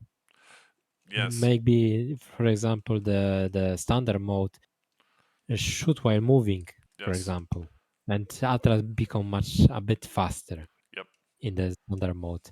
And So in siege mode, you can't move, but you shoot more. I'll just put it this way, Yeah, Aurel. There's a reason, like, I know we talked a little bit about Smash, not too much, but my understanding was that you know something about it, or a bit about yeah, it. yeah, yes. Yeah, so there's a reason why. So for anyone who doesn't know, Super Smash Brothers Melee is held to like the Street Fighter 2 or like, Virtua Fighter Turbo standard of fighting game. Now, this was made as a casual party game by Nintendo, but people who wanted to be competitive found a shit ton of techniques like shuffling and wave dashing, wave landing, like crouch Yeah. canceling. They found a bunch of techniques for this party game, and they have massive tournaments over it. Now, the developer of that game, and this is where I hope the developers of FGS are listening, the developers of that game, right, made it was a guy named Masahiro Sakurai, and he fucking hated what he was seeing from Melee and of the tournament scene because he was making a party game and these assholes are playing 1v1 with no items. No, not only on Final Destination, but you get the idea, right? And so in the next Yeah. game, here's the thing. I want you to imagine that Melee is StarCraft 2, okay? The next game he Yeah. made was Super Smash Bros. Brawl. Now, Brawl is considered widely the worst of the Smash Brothers games because it has two things. One, all units float a bit more when they get hit, so this means they can't be juggled and comboed as much. And the second thing that people Uh, really hated about Brawl was that whenever you were running, because running there's a technique in Melee called dash dancing. You like quickly sprint to one side, sprint to the other, and it puts your opponent in a guessing game as to where you're moving, right? It's good movement tech as well, right? And it's called dash dancing. You just go, you just blitz sideways. mhm. They put a mechanic inside of Brawl that was meant to be more to the favor of casual players. It was tripping. And tripping is just literally your character falls on their face and goes prone sometimes when they're running. Now, not only did the competitive players not like this, again, let's think of Brawl as Stormgate right now. Not only did the competitive players not like this, because it turns some fundamental movement, legacy skill, and tech into garbage, and it made it so that the game was much floatier and didn't have as much combo or skill expression. It was more about having good discrete hits than necessarily chaining everything together. You know what the biggest problem was with that tripping mechanic, Rail? Despite the fact, not beyond the fact that it was garbage shit. Are you ready? Uh, Pros find out the way to use it in his games and make advantage over the casuals. Holy shit! I didn't even have to tell him. Thank you for the follow, Frank. I really appreciate it. So Yes, I yeah, so expect that. this thing that was put in to stop dash dancing, this like horrible competitive technique that Mashiro Sakurai didn't like, to tell the casual players they can play and to tell the pro scene to fuck off. The strong and pro players literally found a technique to get around tripping that was faster than running. Now, imagine you're a casual player in Super Smash Bros. Brawl, and you're a victim of tripping all the time because the designer literally doesn't want you to get bullied by strong players. Then you fight a strong player, and the fucking strong player can still move faster than you and doesn't have the same tripping that you do. That's exactly what's happening in Stormgate right now. But there's even one more Stormgate parallel I want to bring in here. You ready for this, Aurel? So Go the ahead. designer specifically did not want the game to be too difficult for casual players, but they kind of fucked up one thing. There was a character that could combo kill you. Now, do you think that that character was overpowered when it could combo kill you in a game where they reduced combo kills across the board? You Do you know think the that was the the top tier answer. character in the game? There's only one I right don't think. answer. Yeah, Yes. we Yeah. all know the answer. Yeah. So Meta Knight, who was designed to be like the Kirby rival that was introduced in Brawl, was actually an unfucking believably broken S tier character because in the game that had deliberately made it so that characters were floatier, so they couldn't get comboed as easily, and in a game that had put in tripping, the character that had 5 jumps and could kill you by comboing you up to the ceiling was overpowered. So all these efforts that were gone through in that game to specifically make it more casual friendly and explicitly reduce the impact of the strong and competitive players actually just meant that there was only one character worth playing at the stronger competitive level, which sounds really familiar. I don't know why. I'm just getting some kind of like sense about it, you know what I mean? Yeah. I wasn't playing Brawl myself. I was playing Tekken Oh, sure, yeah. from childhood. Yes, Tekken Yeah. 4, 5, 6, 7, and now it's 8. Well, Yeah, yeah. Street Fighter just had a problem with that in relation to Tekken as well, because you know how in Tekken there's 3 dimensions. Like you can roll, you can move towards the camera and away from the camera, right? You're not on a yeah, single three flat line. dimension. Street Fighter 6 recently had this problem where blocking is just too good in Street Fighter. Now, in Tekken, what happens if you block and someone hits you into the wall? Like, you play Tekken, you're going to get wall Yeah, comboed unless you know the tech yourself, and it's going to be ugly. You're going to take a lot of damage, and it's not going to go away quickly because Tekken will let you do anything to someone in a wall. But Street Fighter doesn't have that third dimension, so they put in 6 this thing where strong moves, if you block, nevertheless still get you pressed up against the wall. This was meant for casual players, again, explicitly by developer interviews. This was put in because casuals were just getting all their stuff blocked, and it feels really bad for my really strong, move that I spent meter on to get blocked, Aurail. That's not very casual friendly. yes, Do you know yeah. what happened, of course, as soon as they put in this thing where if you're next to a wall and you get someone uses meter on you, you bounce off the wall and become like prone and can get comboed. You realize exactly what happened right after this. Go on. Yeah. I My point what is it that this kind of oh, thing, this kind of appeal towards avoiding feel bads always makes the competitive scene worse, doesn't help and doesn't help the casuals for their problems because the solutions strong players develop always end up making it so casuals can't play anyways. yeah, Right? So, let's it's see. I mean, I is there a way we can talk about creeps? yeah, Is there a sure. way we can talk about creeps while we're talking about why casualization is bad? 'Cause here's one, right? Here's a Vanguard specific one that shows to me exactly the wrong mindset. This is a mindset I don't think I want to see from Frost Giant, okay?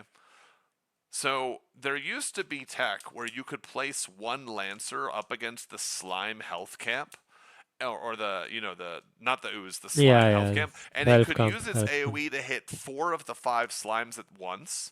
And what this meant is that if you were a new player, or if you just didn't bother with the mechanics, right, you actually had this cool moment where you could learn, oh shit, I could just position my AoE Lancer in such a way that it hits all of those things in the back, and it will level up by doing damage to all of them and killing all of them in one swing, and then I could clear the camp myself or with my starting scout. And this is an advantage you could have as a Vanguard player over other Vanguard players who didn't know this. Oh, I can clear more efficiently based on my positioning. Now, one of the most hated changes for me, this will seem like a small thing, fits perfectly into our topic of gatekeep casual 1v1, gatekeep the casual 1v1 experience. They made it so you can't do that anymore. You can only grab 3 now. Yeah, Like what what purpose does that serve? Now I can okay, this will sound The mad because it's purpose, I think, go on. was the gap between players who don't do that and players who did that was so big for first Sure. expression for new player for casual that they decide to remove it and nerf it. I mean, But but that's this all the again RTS is genre another is, right? Like that's this everything. is another point where First Giant trying to make game more casual friendly, nerfing the top strategies like using one lancer to hit 4 units and now you only can hit 3. Yes. But this ends up that this making 3 hits is harder than making 4 hits in the last patch. Well, it also squeezes the skill expression, right? Because imagine that there was a ladder of things you could do in Stormgate, 1 to 1, like 0 to 100. 100 is beyond human ability. It's like some machine super goated 10,000 APM actions, and 0 is like someone who can hold a mouse, but that's about it, right? By doing this, you've just removed rung number, I don't know, 37 through 40. You know what I mean? You have not Yeah, actually made the person at 0 or 10 or 30 better, but you've just made it so that now, like, the people who were 36, 37, 38, 39, 40 are now all equally skilled, right?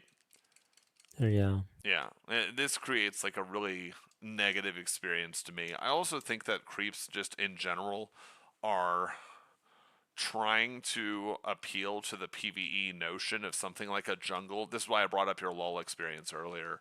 I think they're trying to appeal. I know what they're. Okay. If I put on my big designer hat, what they're doing is two things. One, they're trying to get people to interact out on the map with one another because it's difficult to force that in RTS. And then the second reason is that I have heard it explicitly said that the team does not like, or members of the team do not like, things like in-base macro mechanics, right? Things like injecting larva, right? For Zerg in StarCraft 2. Things like making mules for Terran. Things like chrono boost in the base for Protoss. And the one of the minor objectives achieved by creeps is that you put all of these and they're now out of base macro mechanics. So they are a thing you still have to contend with. They just happen to be out and about. But my problem with that is that I don't feel that that helps new players at all because there's now Nope. more things to do out on the map, and it actually, like, not only can they get beat more badly that way, but at the high level there's not any interest. It's just factionalized, right? Like, what do you have to say to this? Yeah, creeps for Okay, I just me. wound him up for another 25 minutes. All right, go. Yeah, no, I will be short this time. No, Like you're League good. of No, you're Legends good. have jungle, We got people jungle have watching. You in the could, League of yeah, go Legends. for it. Yeah, Yeah, it feels like it's and trying to in be the League jungle the in League. What's the difference? the difference is the pathing.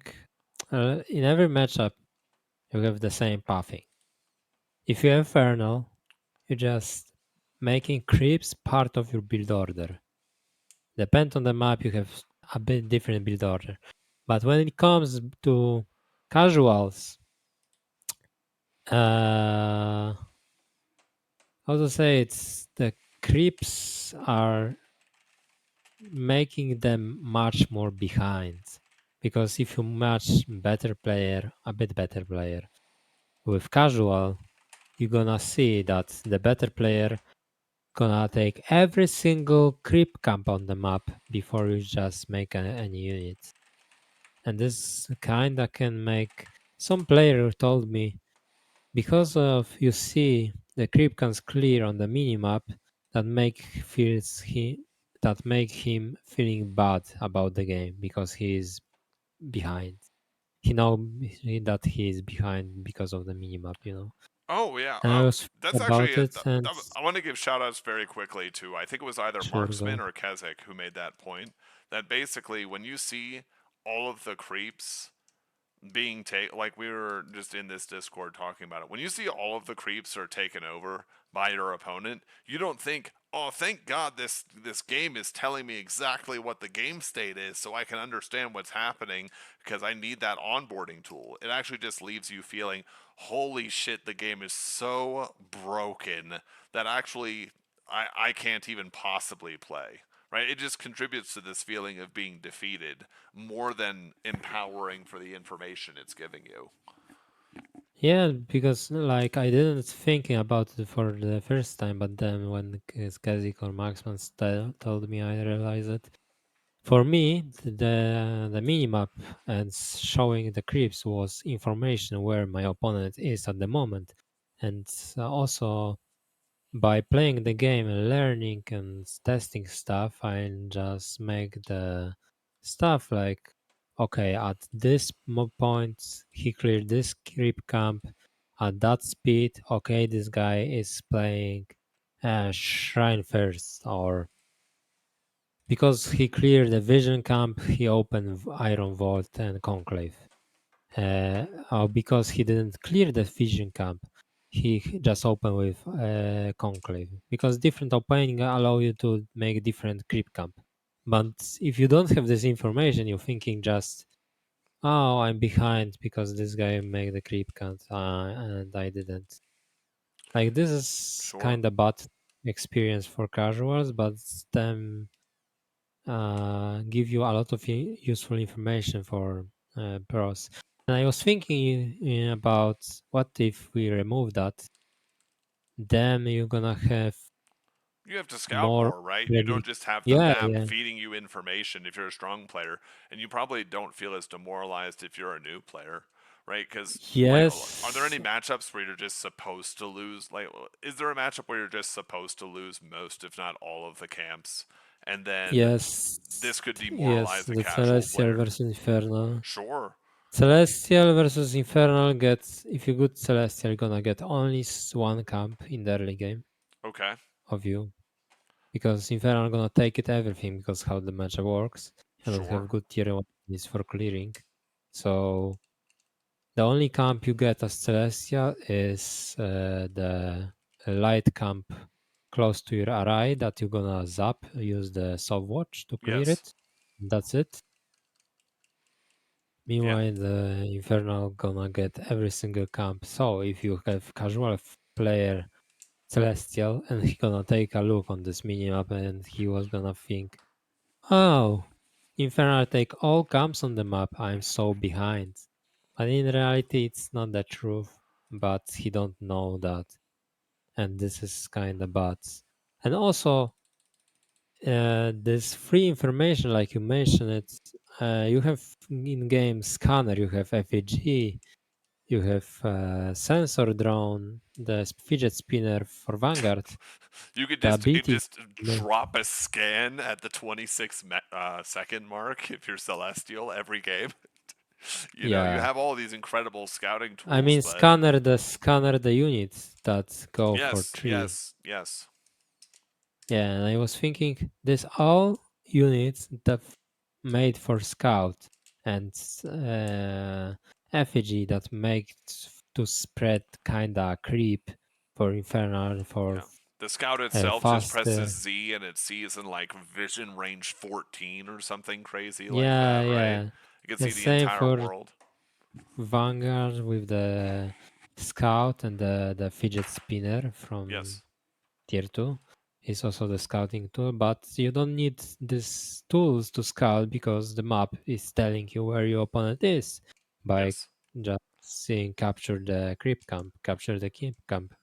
And the And problem with so, extra vision is that my experience has been that more casual players like they don't even know the mini map exists. The people that are a bit beyond that, they see the mini map, they're paying attention to it, but they don't know what information they're getting out of it.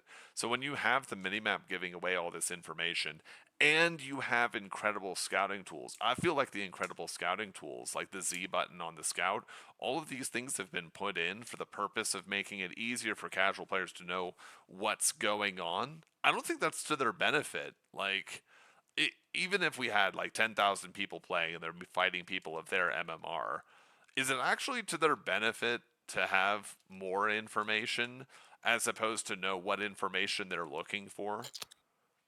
I don't think because casuals will not use this information, they gonna feel bad about it. I think.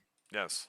So you've actually Yeah, hurt both this. ends. You've actually given more information to people who don't know what to do with it. So you're burdening them with the curse of knowledge. Yeah, And then the stronger yeah. For players are example, like, pro I don't. player. Yeah. Yeah, Oh yeah, go for it. the the pro player gonna use it and make the life easier to him, so he don't need to scout at all because he just see, oh, the Inferno open this way, Celestial open this way, or okay, his army is on the Tyrion camp because he captured it in 5 seconds ago, so I'm gonna go and move to the left side of the map.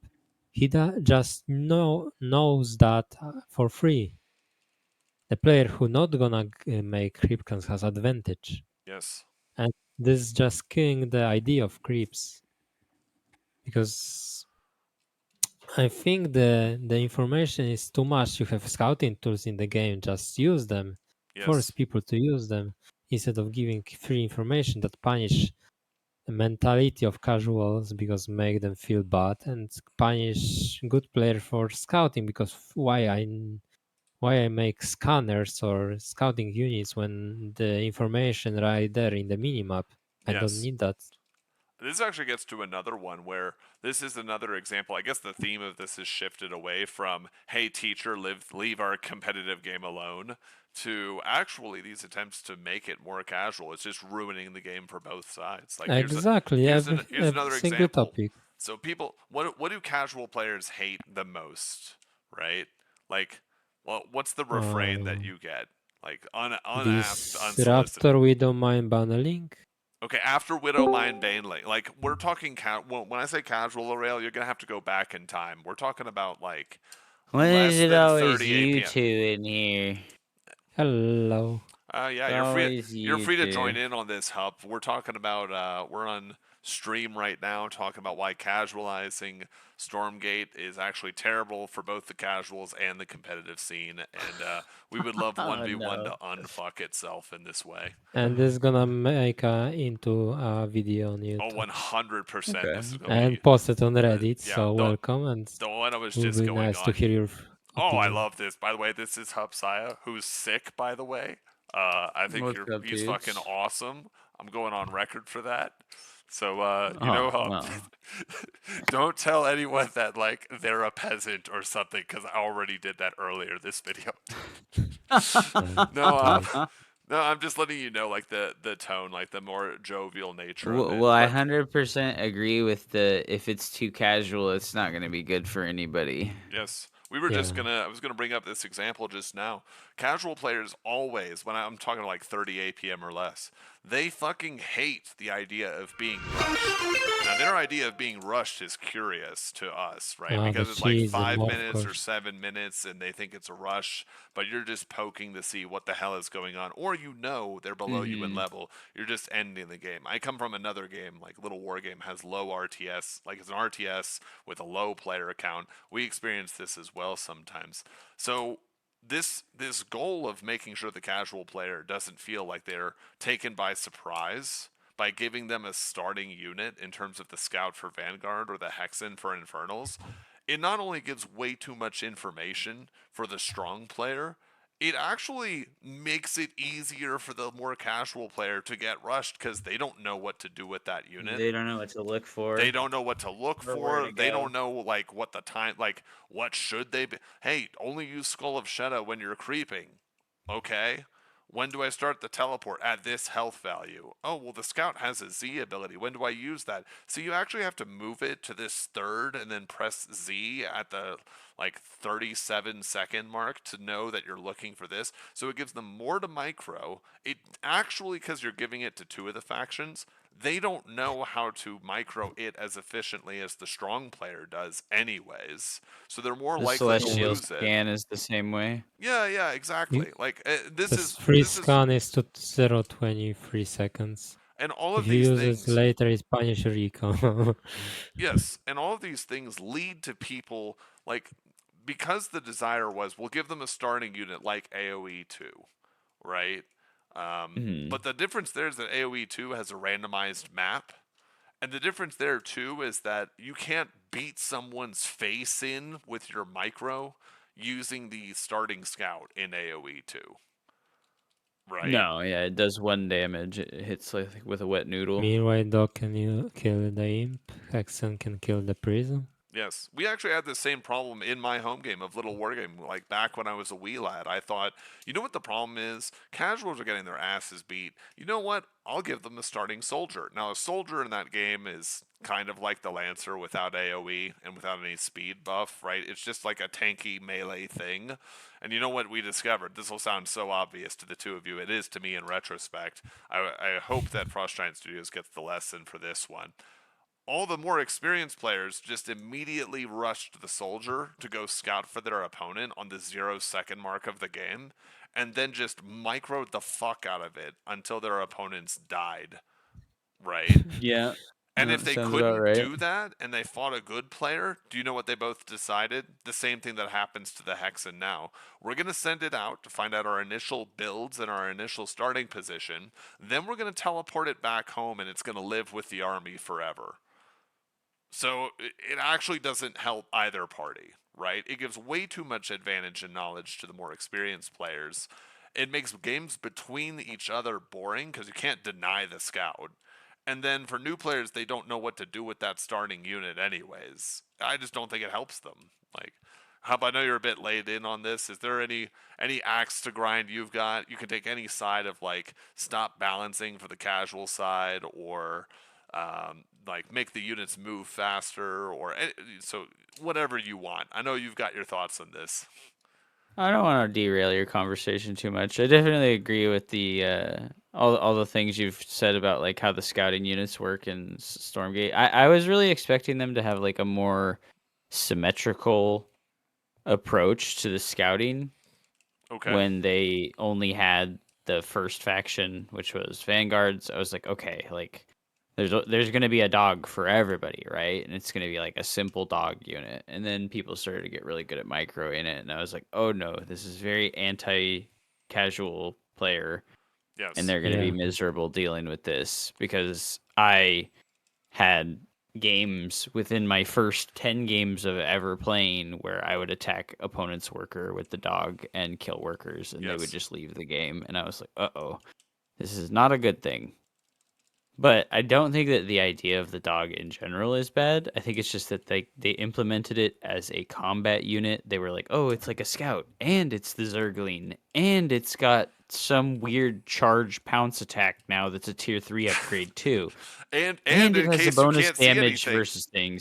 and in Yeah, case and you it has can't see scan. anything, it just has a range Yeah. 14. Like, just look at the entire screen, just in Reveal case. everything move. Yeah. It's Yeah. very strange how it is. Like the example that I have that is my favorite implementation of it is in the other RTS game that's very secretive and not super well known. It's Immortal Gates of Pyre. Okay.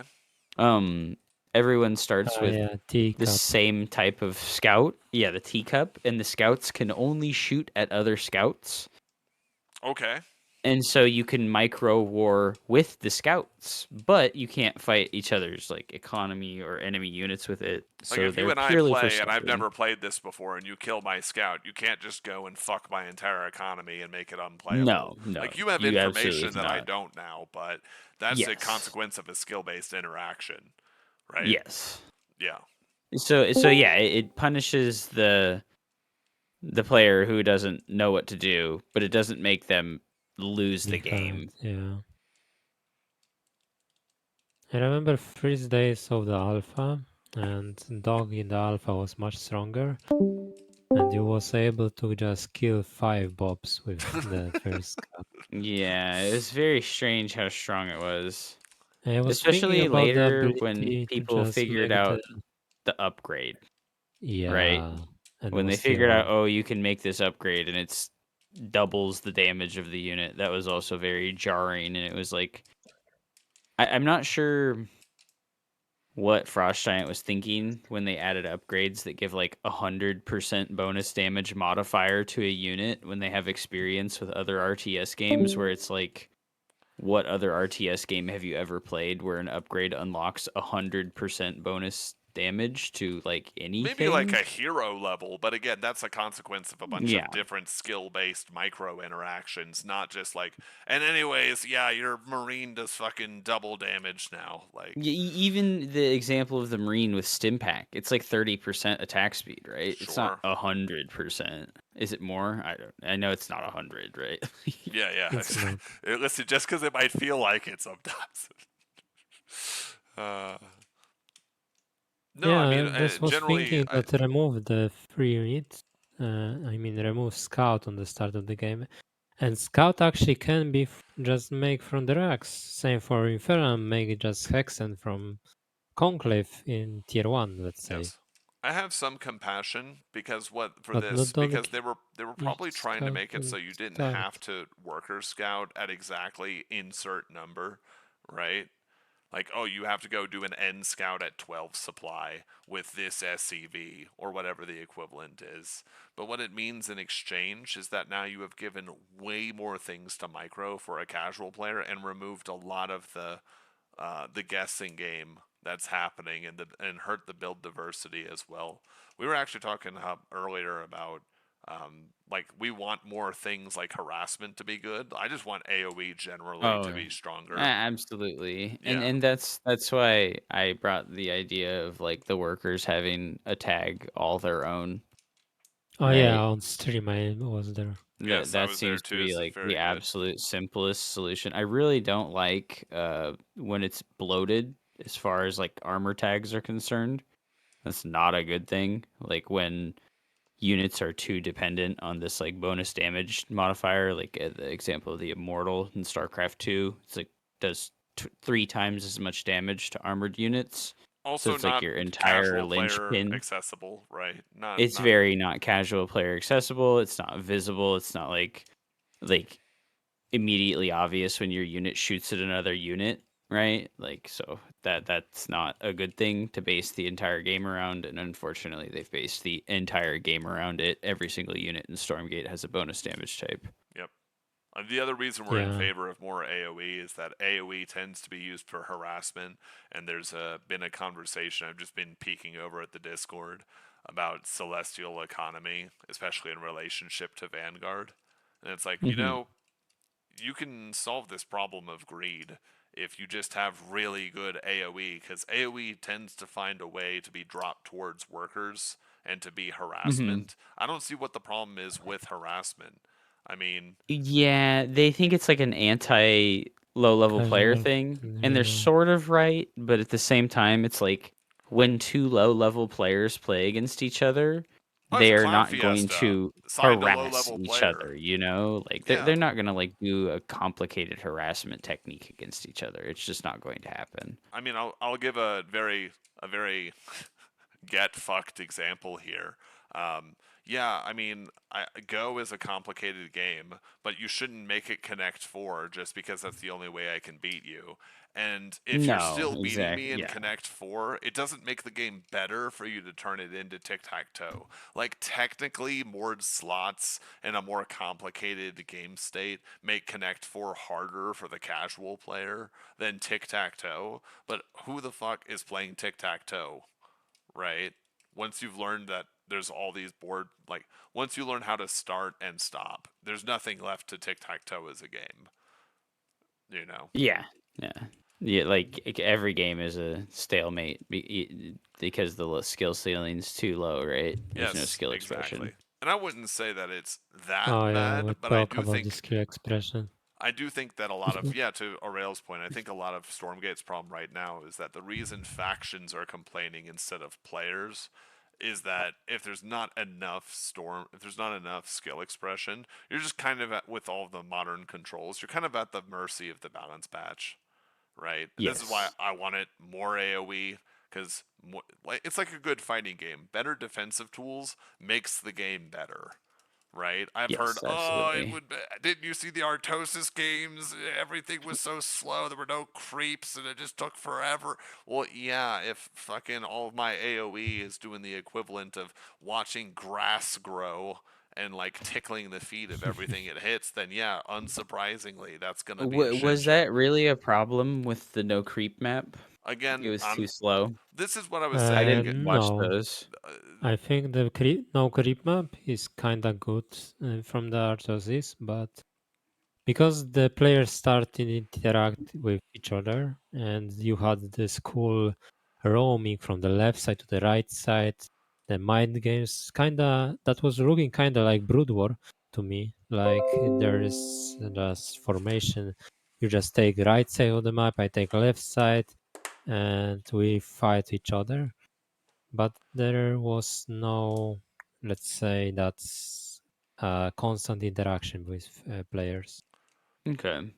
The pre-creep generate, and also about the what I wanted to say, the skill expression we talk with the Itano, and I was thinking about just remove every single autocast from the game, because autocasts make the unit weak, and also autocast killing skill expression is Stormgate, especially with the Weaver lashing Animancer because of smart card. Yeah, that was very silly that it had like a priority system. If it just randomly grabbed the closest thing, I don't think it would be a bad thing to have autocast, but because it had the priority system, it was literally taking over the job of the player entirely and doing it better than a player could do.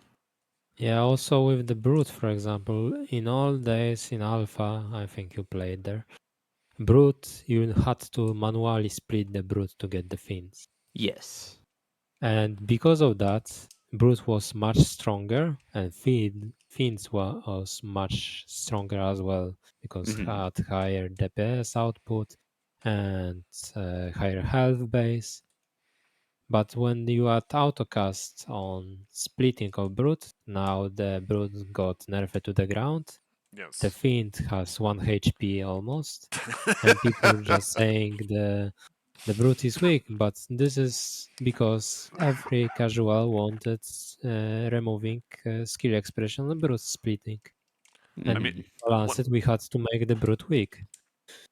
one of the best things about leaning on player skill, by the way, is that then player skill becomes a design girder. So I call them design girders, as in construction. You can call them guardrails. They're basically things you put in the game that stop the designer or the balance team from fucking themselves later on. The classic example is in Counter-Strike, you have the economy. Why don't I just start with body armor, head armor, nades, smokes, an AK or an AWP, and the most goated secondary every single round? Well, there's an economy system in the game that stops me from doing that. So even though the AK is better than the P90 and the P90 is better than the shotgun, and yes, every CT wants a diffuse kit, they can't have all of those things all at the same time every round, and that makes the game more dynamic and interesting.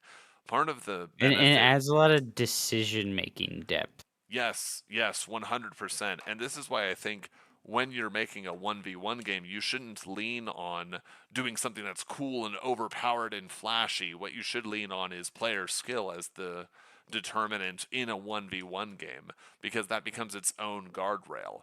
Oh, hey, we've just given the player so many tools that they could mechanically outfight the game to get around those problems, right? I've heard Hmm. this said Yeah. as the Dota versus League of Legends approach, right? Whereas in Dota, we just give you all of the crazy shit you could ever possibly want, and you can basically skills check someone infinitely. Whereas in League, especially as the years have gone on, we've gone away from the Season 2, Season 3 vibe of you're going to 1v9 the game to slowly but surely we're going to make sure that you can't run too rampant, right? We're going to force the game to end at some point. We're not going to allow infinite scaling. What do you think of this? Yeah. Let's think about. I Basically, add more League of speed, add more Legends and AoE, a Dota. lower health, and players will figure it Yeah, out. the I League think that the high just health is okay, but Mm, definitely like your suggestion for more area of effect is good. Originally, like the black hole, right? When Celestial players really figured out like Storm. Animancer and like, oh, this is really strong. Let's use this. It was fantastic and it worked really good. It's just that it was immediately followed by Okay, dude. the only meaty tanky unit that Celestial had. The Kree got like pretty hardcore gutted at that Okay. point, and then it was like also the Infernal players figured out how to use the Weaver, right? And then it was like, oh, this is just useless because the hard counter is like such a Yeah. hard counter that you literally cannot use it. It's a Is And it they like nerfed their is it too prophecy 3 reductive to times. say? Is it too reductive to say that it's like the High Templar Ghost interaction, or is it even I worse think it's because of? it's way worse than that. Okay. Like the No, High go on, Templar explain. versus Ghost has like a counterplay ability option, right? Like I can And skill land a expression, feedback yeah. on the Ghost, or the Ghost can land an EMP on me, or I can choose to storm the Ghost and the ball of bio or whatever's around it, or I can try and dodge the EMP by just like running away really quickly and like moving back and forth. So there's player But with the decision and tip Weaver on top of your versus skill. Animancer, it's like there's no interaction. It's like you cast the storm and then you get pulled, and then there's no value. The unit had no value, and there was nothing you could have done to overcome the disparity besides just not get into a fight at all. Yeah. And also Well- the smart cast we talk about for lashing, it don't work that it gonna focus Animancer. It works that it focus high supply units. So it still lashing your Animancers.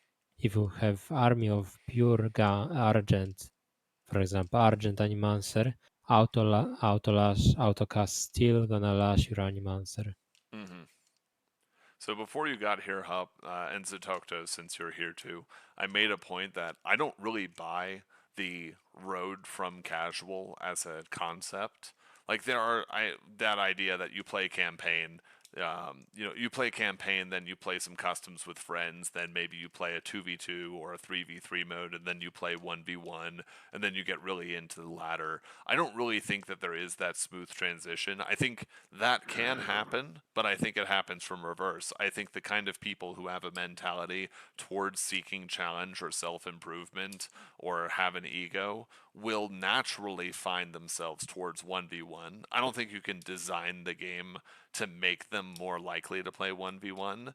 I mean, a good example here, again, I'll just use Probably League. not. It's something like in League, if you're Bronze 1 or Silver 4, you're better than 65% of all the unranked players that have ever played the game, which sounds wild when you realize that that's like the bottom of the rank distribution. And we also have those classic things from Quake. Is it and from really that big? It's that Yes. big, and we have I classic didn't know things that. from That's crazy. yes, and we have Only classic things. 25% of community of League of Legends play ranked games. 25%. And then we Everything else have playing ARAM or normal games. Yeah, Unranked. ARAM, no more bots. yep. And Wow. then we have even worse than that, like Quake. We had the comment that said in an interview that 90 or 85% of all the Quake keys, again, Quake, super hardcore, seen as a 1v1 game. Like even the death match is like pretty ridiculous at this point. Native skill of people has gone through the roof. Big tournaments, CPLs, like all this stuff. 85-90% of people never activated the multiplayer keys. Something like, I think Giant Grant Games and with the work of Total Biscuit and some other people said that like at most 20% of the StarCraft 2 community had ever played a single game of multiplayer, and that was higher than most other multiplayer Steam games they could find. And so I don't think the answer to getting casual players to play RTS is to make 1v1 more accommodating. I think that there's a guy named Brownberry who wrote a brilliant article on this, but basically he posited His videos are fantastic. yes, he posited that the solution Hup was not to make 1v1 better. His posits, like he posited instead that it's about product placement. Like don't try and make everyone a 1v1 player. If there's the kind of person that you can identify by metrics or psychology or just and as the average is interested in, I don't know, 2v2 customs, let's say, just make the screen in the front of the game more appealing for 2v2 customs. Like, have you seen old school BattleNet, like StarCraft Brood War BattleNet? For anyone who hasn't, let me mentally guide you. You have to open Brood War, then press M for multiplayer, then press E to select the Brood War expansion. Then you have to go into BattleNet, you have to make an account, then you log in, and then you just have to know that you don't want to go to custom, you don't want to go to join, because join has like Crash RPG Test version 5 and Nightmare RPG version 7 9.8 final and Choose Your Own Way Sunken D and like Kerrigan Survival and stuff like that. No, you have to actually go find the channel like OP Pogi or something like that allows you to join in where people play ranked at the time and got on those lists and figured out how to get better, because the interface was not for 1v1. They recognize that the people who want 1v1 will find it anyways. What you do is you make the rest of the game appealing to them. Like, this is a big problem with StarCraft 2, I think, is that you go to StarCraft 2, 1v1's very prominent, but a lot of the complaints people have might come from the fact that they should probably just be funneled towards arcade. Like, if Stormgate, if Rush 9 Studios want to take that lesson, then you know how it says campaign co-op versus custom? It should probably be like ordered by where you want to send the most casual people first. Like, versus, Absolutely. if anything, should be a pain in the ass to go find, right? Because the kind of person who's going to play 4 games and then not want to play anymore, you don't want to balance for them, because we already talked about this, Hup, but join in if you want. They're not sticking around anyways.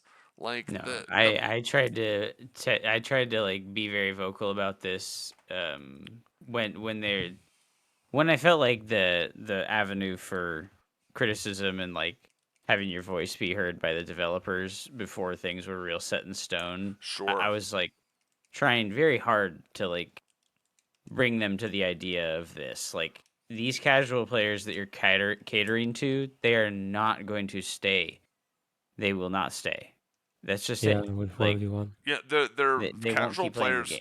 To me, the nature of a casual player is that they're struck by fear of missing out. So I've got this thing I call like loci, the law of competitive increase, and it says that at first you're new at a game, and then you're an amateur at a game, then you're a journeyman, right? Then, or what is it? Mhm. You're new, you're an amateur, like you're just brand new. Then you're a journeyman, you're on your way. Then it's a lifestyle game. This is like you're that guy. People know that this is a thing you do, right? You're not a pro, you're not competing, but like 4 days out of the week they know that you're going to be doing that. You'll probably miss other social obligations to do this thing.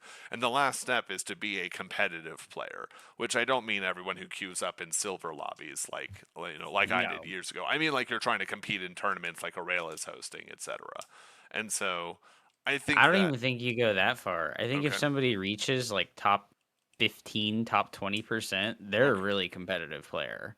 Yeah, sure, Like hitting like platinum league in league, or hitting like low diamond in StarCraft 2, you've definitely journeyed like deep into the pool.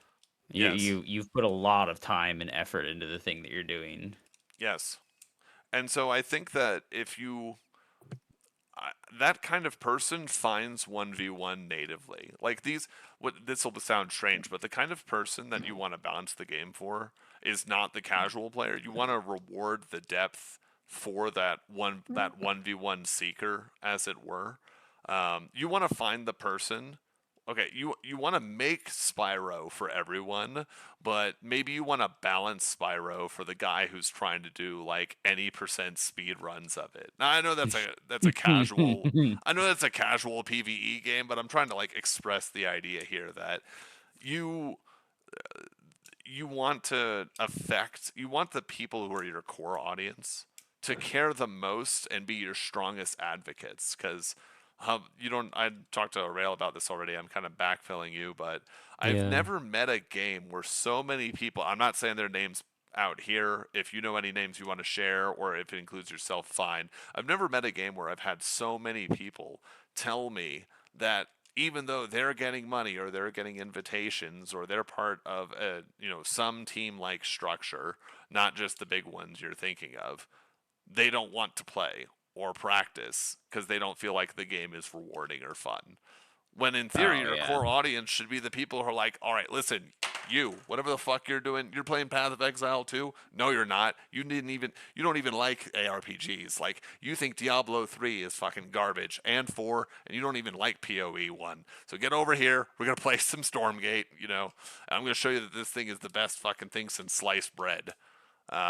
Yeah, We don't have that again because Tim Morton, I think it was Tim Morton, I could be wrong, during a GDC India talk said the people who are the biggest advocates for the game, yeah, casuals are most numerous. The people who make the most content, make the most tournaments, stick the longest, and are the tastemakers are all the core audience members. yeah, So, and yeah, they make the game will fun for invest the them. most money. Oh shit! It's, by the way, guys, we have a wild farm man official in the chat. Speaking of the Oh, fear of hello. missing out, a He's my man who's almost, favorite dude. yeah, the dude who's got almost the FOMO acronym as a name is here. How's it going, farm man? By the way, fun fact, in League of Legends there was some statistic I saw. The the competitive players, not casuals, the competitive players has accounts with $1,000 worth of skins. The Yes, the the most buyer person that buy the most skins in the League of Legends is the person that play competitive one ranked ladder. I The didn't know that, higher but it you makes get, perfect the more sense. skins you have Yeah, I in didn't know that, but it statistic. makes absolutely perfect sense. Like, as someone in my family who's played like 50 games of League of Legends isn't gonna go buy Faker's $500 Ari skin. Yeah, and They're That not look at even gonna this. buy the $5 they're skin, not even going to buy like a Misfortune $5 skin or something like that. And people think that it's whales. It's not. I can tell you, I learned the same thing in Magic the Gathering. The people in Magic the Gathering who buy all the secret layers and the collector's editions and everything like that, they're not the millionaire son who just decided to fucking drop wads of cash. And they're also not the casual person who's like, well, I really like Vorinclex, so I'm going to go not get the $30 version of the card. I'm going to get the $65 concept art that is a 1 in 4 replacement of a regular mythic rare instead. Like, no, that's not the person who's buying it. It's not a whale, and it's not, people think it's the whales. So they call them that because they spend the most. But the people who do that aren't the whales who just have millions for no reason, and it's not the casual person, right? It does not surprise me that it's the most invested people who care the most. Because guess what? Even buying skins puts in your own, how to say, investment, basically, right? Like, it's the Yeah, sunk cost fallacy. Let me see if I can't. and let's say Here we go. you have guy who has Look, diamond I, in I, league. I just This want to show guy this, with like, diamond in league.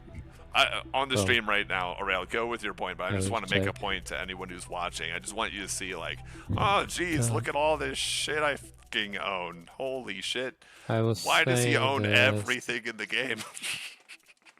the guy in Wait, diamond wait. in league, he gonna have 10 accounts if he mains some champions.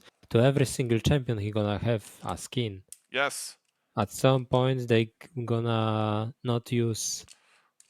At some point in League of Legends, if you play so long, to not boring yourself, you can just switch skin to your main champion. Yes. And I I mean, know I do it people for that have Garen. 10 I accounts. don't even play League of Legends. I play League of Garen, but, like, Rugged Garen Yeah, and God King Garen are kind of fucking sick. So, you know what I yeah, mean? and I know people that has 10 accounts, and every single account he Oh, has like God. Yeah. 50, 25 skins, and you can just count. This is thousands of dollars worth of skin and support. And it's not the casual who is buying the skin, but the competitive ranked game Yes, players and the also when you most. design the game, when you design explicitly for an RTS the 1v1 portion of the game, because Riot August has made a point in League of Legends that they actually do balance characters differently based on what their like their play level looks like. So for instance, he regrets making Gnar, designing Gnar as a character because Gnar has to be balanced for pro. But if you go the other way, he's like, yeah, actually, Dr. Mundo is overpowered in low ranks and is garbage at higher ranks. So we're perfectly fine for that. They even think at Riot that they should make heroes for all levels of play. But if we look at 1v1 RTS, which is not beholden to the same requirements because it's not a team game, therefore, it's not constructed in such a way that you could have like a League of Legends style build. What's interesting about 1v1 RTS is that there's actually a huge cottage industry for MOBAs, for businesses that are made and are invested in the success of the game because other people like how it's balanced competitively. Like, think about. Oh, that's unseeable, by the way. You know what? Fuck it. We are going to say it. Farmhead Official just says Riker's basically a white version of Blockade. I can't unsee it. Well, there you go. I said it. It is unseeable. Oh shit, he's even got the beard. Okay, nice. Yeah, they look really similar. Yeah, but to that point, like you have these secondary markets, right? The literal secondary market in Magic the Gathering for competitive players, because no one is going to go look for their 4 copies of Supreme Verdict inside of a box. They're just gonna buy it. And why are they gonna buy it? Because they want to compete, and they want to compete even though the prize support has gone down because the game is fun, ostensibly, right? Or if you look at things like all the coaching guides, like Skill Cap Challenger, like who's gonna want a Skill Cap Challenger of the current version of Stormgate when you can't literally just grind? I'm not exactly sure how we come back, but I think that we needed to like smoke, maybe get a kill. I think that's our only play. Wait, what? So I'll buy a smoke. I'm playing a Dota game. I'm sorry, so I'm trying to tell them what I'm trying to do. I like Satokto, but we're lowering his user volume. My Yeah, God, but I going was like, back to the it's like we Stormgate need to topic- smoke. I was like, my guy, I'm on Twitch. We better not be having that conversation right now. I don't even know you that well. Going back to the Stormgate topic and the Yeah. casuals and everything, Yes. I generally think if you stop making the game for casuals and allow people and give them more skill expression in the game, and stop trying to appeal to casual audience and instead focus on your core audience, that is RTS player of StarCraft 2, StarCraft Brood War, and WarCraft and other games like that, or Yes. Age of Empires 4 and Age of Empires 2. And if you focus yourself on this audience, you're gonna make great game, but you need to stop adding stuff like Autocast. You need to stop balancing units and making AoE weaker, like nerfing Dark Prophecy, the AoE of Animancer, because some casuals said that too strong versus Mass Gun, he can't play Mass Gun because Animancer is in the game.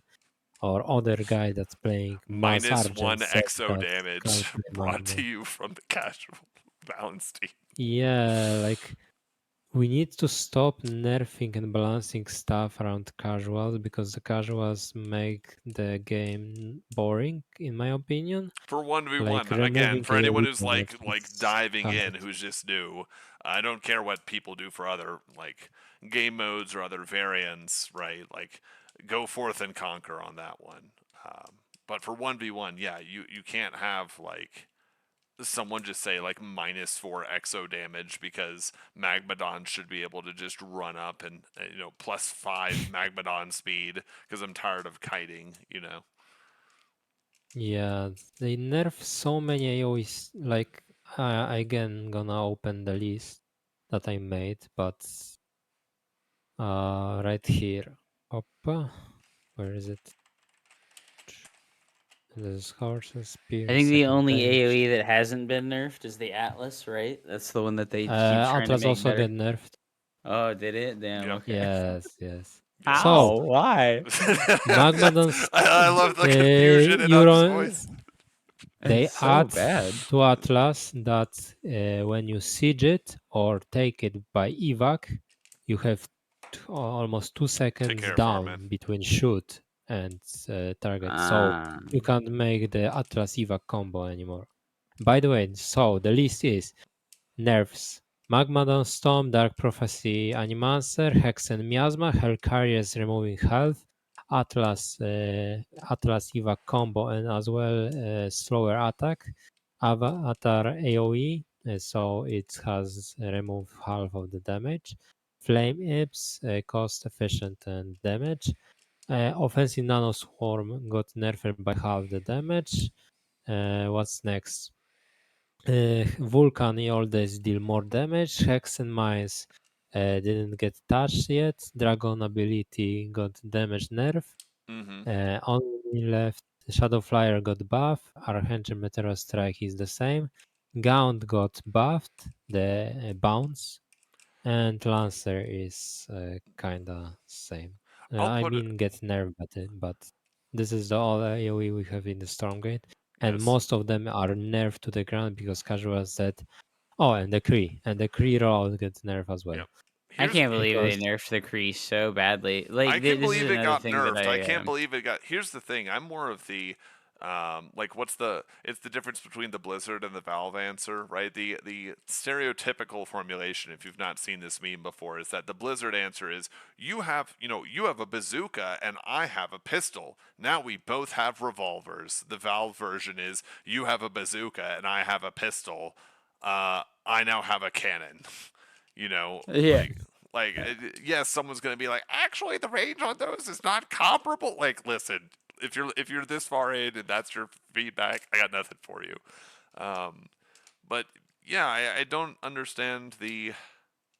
Well, I do understand it. The problem is that you're trying to avoid field bads, but you have to understand most people who are playing a given RTS, I've said this off stream before, so bear with me if you've heard it before. They think that their game, their home game, is not just a good game. It's the best game ever made. There are a lot of RTS players. They're just captured in other games right now, and this like milk toast, like bread and water dinner that you're getting by casualizing everything, by making everything have higher TTK, by making everything take longer. All of the abilities in the game trend towards defensive more than bursty or offensive, right? I don't see how this helps, right? yeah, and also I hate what Frost Giant do. I mean, I think they just generally should stop listening to feedback and focus on making the game. Because every time Damn, they okay. hear, This whole video is irrelevant according to I Aureil. Just mean, fucking sorry, skip the but whole thing, Frost Giant. Just fucking fix your shit. sorry. Oh, you're good. I Go on. mean, I want to hear this. Go for every it. time they listen to feedback, they nerfing stuff. Like the Kree is the great example. People in casual lower level was saying Kree are strong because Kree kills the Gaunt. This was the feedback. it's supposed to do that. And No, no, no, no, no, no, exactly, no, Kree are You made don't to. understand how bad it feels for me to be countered, so we have to fix that. God. Kree I got was knowledge made to check. kill Gaunt, and people was mad about Kree killing Gaunt because they didn't want to make Brutus as front line Guys, when my and rook Magadon. captures their knight, they used a pawn to take my rook. I feel like that's unfair. And we get now Kree that are losing to the Gaunt in open fight. You can have 10 Kree and 10 Gaunts, and 10 Gaunts gonna win. Yes. I think. Yeah. Well, this is also, like I Yeah. said, It's it's the engine sad. thing. These units have small selection circles, and they stick together. And so what this means in practice is that whatever the most bog standard, not shit ranged unit is, does best. Right? I actually think Yeah. that's the biggest reason that Infernals has been doing so well. Now, I'm not going to say that that's because there's been any other balance problems or for player skill or any other reason, but if you just look at it like, okay, Celestial, you have an Argent, but God help you if you're not just winning with the Argent. Yeah, like, it. How to say, NonY had a great video that he made. For some reason, NonY has like 15 subscribers or something absurd like that. But anyways, He's very dry. yeah. I have some sympathies there for that. But he didn't have a lot of Yeah. content, but I thought this was a great video. He made a PowerPoint to stop himself from going long, which I tried, didn't help me. So he's got more fucking fortitude than I do, and resilience or discipline. His point was as follows. if you're designing a game, make sure 100% on a faction by faction basis that tier 2 fucking destroys tier 1.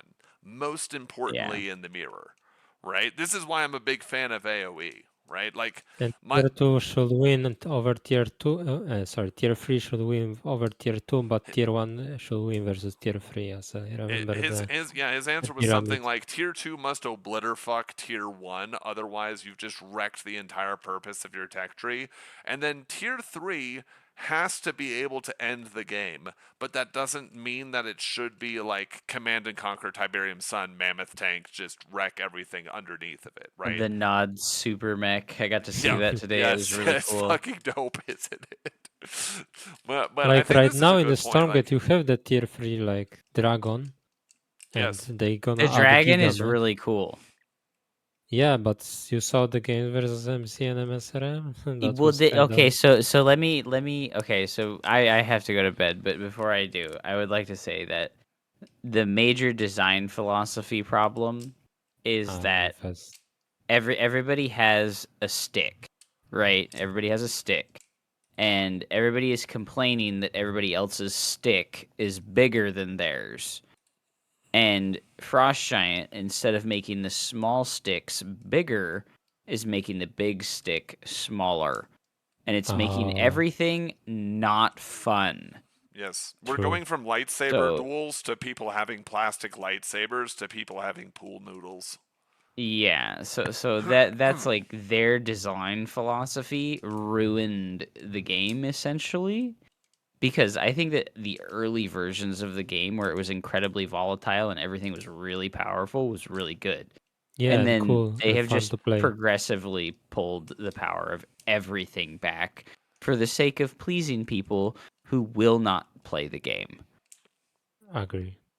And that sucks that Yep. like that message was lost on them, and And they tried to appeal to the herd essentially.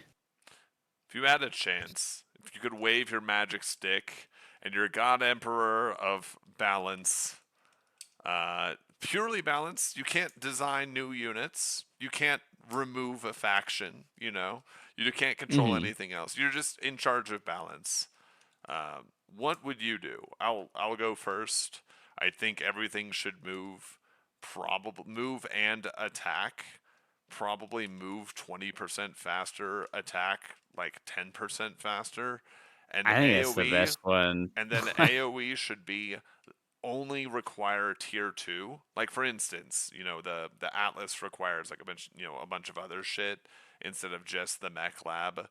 The Hellborn requires new tier levels, right? I would just make all the AoE is tier 2 in a basic building, right? And then make it, I shit you not, probably do like 20 or 30% more damage. Because the game Mhm. gets interesting when slow or non-moving units have good defensive play. It makes harassing better, right? It makes harassing Mhm. harder, but it also makes expanding better, which means that you now use these incredible tools to try and hold off bigger areas, and that creates the greed, like the economic counterplay. What about you two? What do you got? So mine's really simple. I think the main thing they really need to do is they need to get people into the design studio that know how to like make an RTS game map, Okay, because I haven't heard this every one. one of the maps is absolutely atrocious and made by completely like amateurish people that have no fucking idea what they're doing essentially. You're thinking more Yeah, like the people who some did like SE2TL map contests and stuff, right? Yes, exactly. I've come to learn that essentially these people were honey-dicked super hard into thinking that they were going to get to do stuff for Stormgate, and then it never happened. Okay. So it's like I'm What a not sure what phrase. the heck happened. Okay. Like Yeah, Honey Dick is a good one, dude. Listen, it got me rolling. It's probably gonna make this y- video not for kids, but yeah, it's pretty interesting. Not but that any of my it's other like stuff is like aimed to that audience, anyways. But it's fucking I'm hilarious. not I'm not sure how you. I mean, obviously you have like a coder background, so you have like real knowledge of like how the inner workings of like a game engine's guts looks like and works. And I have I'll no just say idea, right now, right? not Frost Giant Studios, but yes, I've actually done that before. Yeah, I know what you're Yeah. saying. So like, I have no idea what their shit looks like, but it must be real messy because they have not invited anyone to look at it. Like, literally no one. Because I- if they had invited a single map maker from StarCraft 2 to help them make maps, They wouldn't we would get have an Jagged Maw. incredibly much more. Yeah, we wouldn't have Jagged You Maw. wouldn't get a map that And Artosis said was the worst map he's ever seen in any RTS ever. yeah, Quote what's unquote. what's the map with the base in the middle that's surrounded by trees? It's not Secluded Grove, is it? I think so. I don't Okay. remember. It's like there's the double base in the middle. Yeah, I know what you're talking about. Yeah, the But one that that flying people that's just not the go get for problem with free. the map. The problem with the map is the resource creep camps that are directly next to each other. That Oh, okay. Celestials could use a single flying unit to go over there and delete both of the resource camps at the same time and just get plus 1,000 resources. Like, Yes. that would have never happened if they had a single person in the studio that was like, I have to think about how things are going to work on the map. I actually They want to dive in. obviously don't have a single person that's doing that, clearly, or else that would never have happened. I want to dive into this very quickly before I get to you, Aureil. Does that mean that you think one of the bigger problems is just that the maps being a problem would indicate to me that you think that the economy is actually fine, but it's scuffed because of the maps? Is that part of Yeah. it? Yeah, I think that's a big part of it, but Okay. the economy's scuffed because they didn't make it symmetrical enough, essentially. Like, imps and bobs are very symmetrical in their value to each Yes. other, but like the prisms are not like Yes. symmetrical enough in the economies. They wanted to make something asymmetrical and unique because they wanted to lean into that idea and like design philosophy too hard, but I think Sure. that like something that makes StarCraft 2 great is that it's a symmetrical game, but it's an asymmetrical game, but every single race has almost all the tools that the other race has. It's just that they use them differently or they like execute them much differently from each other. And in Stormgate, it's like it's like so asymmetrical that like none of the factions have the strength that the other factions have to like a detriment, essentially. I Like, you see. can't They balance have the no points game of because interaction, right? They're not yeah, tethered to the yeah, same reality, as it were. By the way, for yeah, anyone who watches this exactly. in the future or is watching now, Hup is obviously a Celestial player.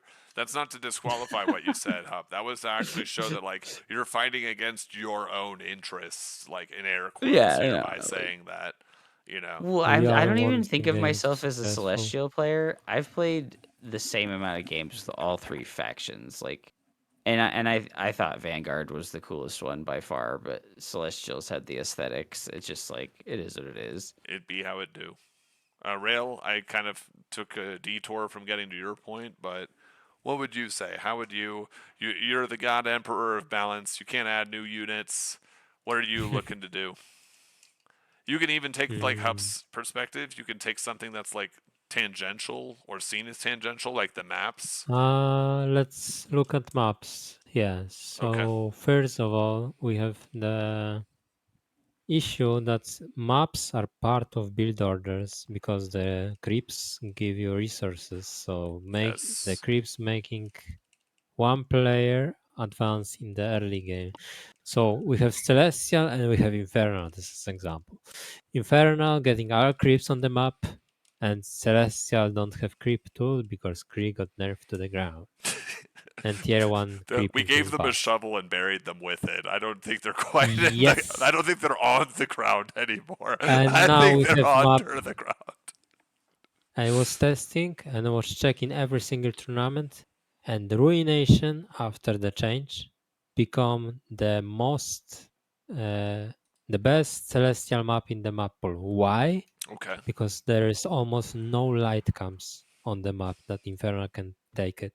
So Oh, that interesting. makes Yeah, we dive into have that for anyone who doesn't get it. I get where you're going with this, but I want to hear it. Maybe there's some new like angles to this. go ahead. No, you go for it. So first, second of all, the ramps on the maps are too big. You can't really like make a wall because I want to make a wall versus, for example, Infernal to not get rushed or Vanguard as Infernal to not get rushed, but the ramp is so big that you need like 3-4 buildings. It's like Heart of the Swarm sometimes if you play it. And the creep comes as well. If you give map like Lost Hope is the map that Infernal has the biggest win rates of versus Celestial because you have 6 light camps to take. Yeah, I've got the map up here, but it doesn't. I think I just pulled it from the wiki, but it doesn't show what the exact creeps are. I believe so. Yeah, Yeah, and it's something I like think that. if we want to balance everything, the creep can resource kinda need to go away or works different way.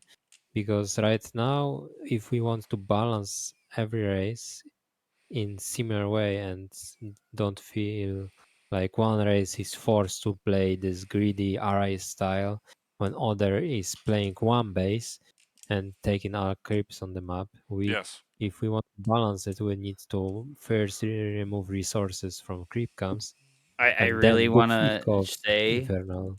put a timer on the creep camps. Don't make them Oh, spawn until 5 minutes into the game or something. It's like an arbitrary So number, but like yeah, because something, like even they've even this talked is about doing that actually in like smart, yeah, that's really smart smart. solution. Because what it does is that is actually so we've talked all these things about how we do want it to be more strong player or pro player minded, have more skill expression, and be less casual friendly for its own sake. Usually because it's a detriment. I think that's the first idea you've had, or that I've heard here. Not that you've had, but I've heard here that speaks to something that would be good for casual players and for stronger players as well, right? yeah. Is why are all of the creeps on the map from minute 0, second 0 to a casual player that just tells them they can go anywhere, be anything, do anything they want to do? A strong player knows that that's not the case, but they're still a victim of the way that creeps work and creep interactions work. And to your point, Hup, it also negatively impacts how they can design the maps in the future. If everything is always ready, period, from the get-go, then yeah, Ruination, with it not having as many easy for Infernal to get camps, is now more beneficial for Celestial, almost by accident, less because the map was designed that way as a map, and more because of how creeps work, right? Um, hmm yeah, that's an interesting point as well, because it would And give. unfortunately, that comes back to what Aurel says. They nerfed the Kree, which was Celestial's way to be out on the map and be very mobile and like contest things. And Creeps.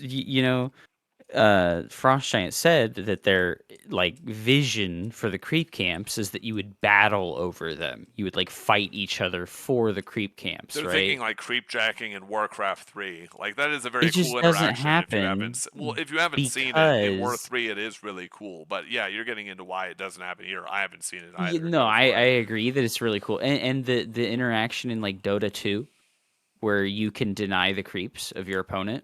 I love that. It's fantastic. Like being able it's like another skill expression thing. Like, no, you don't get that creep kill because I killed it before you did. But it doesn't happen in Stormgate because the power level is like so disproportionate at like those early stages of the game. Like Infernals has complete and utter control for like the first 5 minutes of the game in Yes. versus Celestials, and then Vanguard has complete and utter control of the game for like the first 5 minutes versus or the first 10 minutes Yeah, and probably this versus is mainly because Infernals. of Like creeps. and it's because of creeps, yeah. And it's because of how good each faction is at killing the creeps and at how good those early game units are at killing each other. The Hedgehog is so incredibly fucking obnoxious in the early game Yes. that it True. just like overpowers every Celestial Yes. unit in the early game to the point where Inferno your as only well. option is to just sit there and turtle and build your economy massively instead of contesting the creeps. And then it's Yeah. like the opposite in Celestial versus Infernals, but like it's very one dimensional, Yeah. and they made it that way almost on accident because they just tried to like do stuff like what they did with the Kree. They made it like absolutely terrible at killing anything, and it's weird, and I don't know what the hell they were thinking. You actually made a point there that I hope it didn't sound like I was trying to close things up, because we're gonna go right back into it for the oh my gosh, for the Hedgehog, because I actually think the Hedgehog and units like the Hedgehog naturally have problems because of the current speed in TTK, right? Okay, Yeah, it's I'll a just super fast unit yes, that does a lot of different things. it's super Yeah, and fast. It has has mode infinite changing. kite mobility. Now, here's the thing. That sounds like it's great for this idea of more skill expression, but here's why it's actually not great. With the speed being as low as it is, and the TTK being as high as it is, the time to kill, right? For anyone who's not tracking, I'm sure you two are, but just in case anyone watching doesn't get it, because it takes so long to kill units, and this unit is so fast, you just don't catch them unless you have an Omega outplay or you do something like Doombringer Like drop the on them. disable it for Yeah. 5 seconds Yes. with a spell. Yes. And so the problem is that actually, I think you would think that Hedgehogs would be even more oppressive if we add 20% movement speed to everything and like Yeah. 10% more damage. And you're probably right that it would be more oppressive and need to get maybe nerfed, but only at the highest level. Because if everything is moving faster, it's easier to catch units like that. Like, yeah, maybe pro players are so responsible with their Hellions in StarCraft 2, right, that they can keep them alive for a very long time. But I know plenty of low GMs who lose their fucking Hellions and then just say, "Oh, fuck me, I'm terrible." And that, for anyone who doesn't know that matchup, that's a very fast, relevant unit with line of sight, like a bit of fire damage. That's very good against Zerglings, right? And so you actually make it easier to punish people if you make the game faster, and that means that things that are obnoxious and strong, like Hedgehogs, listen, if everything's doing 10% more damage and moving faster, there's a bigger chance that the Argents are not going to suck wind against the Hedgehogs. For anyone who doesn't get this point, just who's watching, imagine everything is moving on like half speed. Listen, even I'm pretty sure with some practice on half speed, I could make my Hedgehogs look like Mixu's Hedgehogs. That one patch where they were super busted, you could just ice skate with them, and Infernal literally couldn't catch them ever. But you get my point. You would think that making it slower would make it better for the more casual players. But what it really does is that the slower the game is, units like the Hedgehog become more oppressive because there's too much more time to react. So their small range advantages, small unit imbalances in speed get even more impossible if the game is slower. This actually makes it worse for the casual player. Yeah. Like, is there any other unit that's like that where you could just think that, like, man, this would be crazy, but if the game was 40% faster for all units, this interaction The Scythe would be was a like problem. that for a really long time. Okay. Yeah, what happened there? They fucking nerfed the dog shit out of it. It's like so atrociously bad now that it's funny. Okay. It What was is like it? it was like that what was the problem originally. with it before, right? Like, you're Well, saying this it would isn't just go on. it would beat everything in Celestial versus Celestial, right? Like it's an air unit that ignores terrain that Sight, moves yeah. relatively quickly, and it would just like beat everything else, like even the things that like were good against it. The Vector, it couldn't like catch the unit because the ground mobility of Celestial units is like so Dog out it. of whack with like everything else, right? Yes. Like you just can't even begin to like compete with that. And now it's just unusable, right? Is the idea. Yes.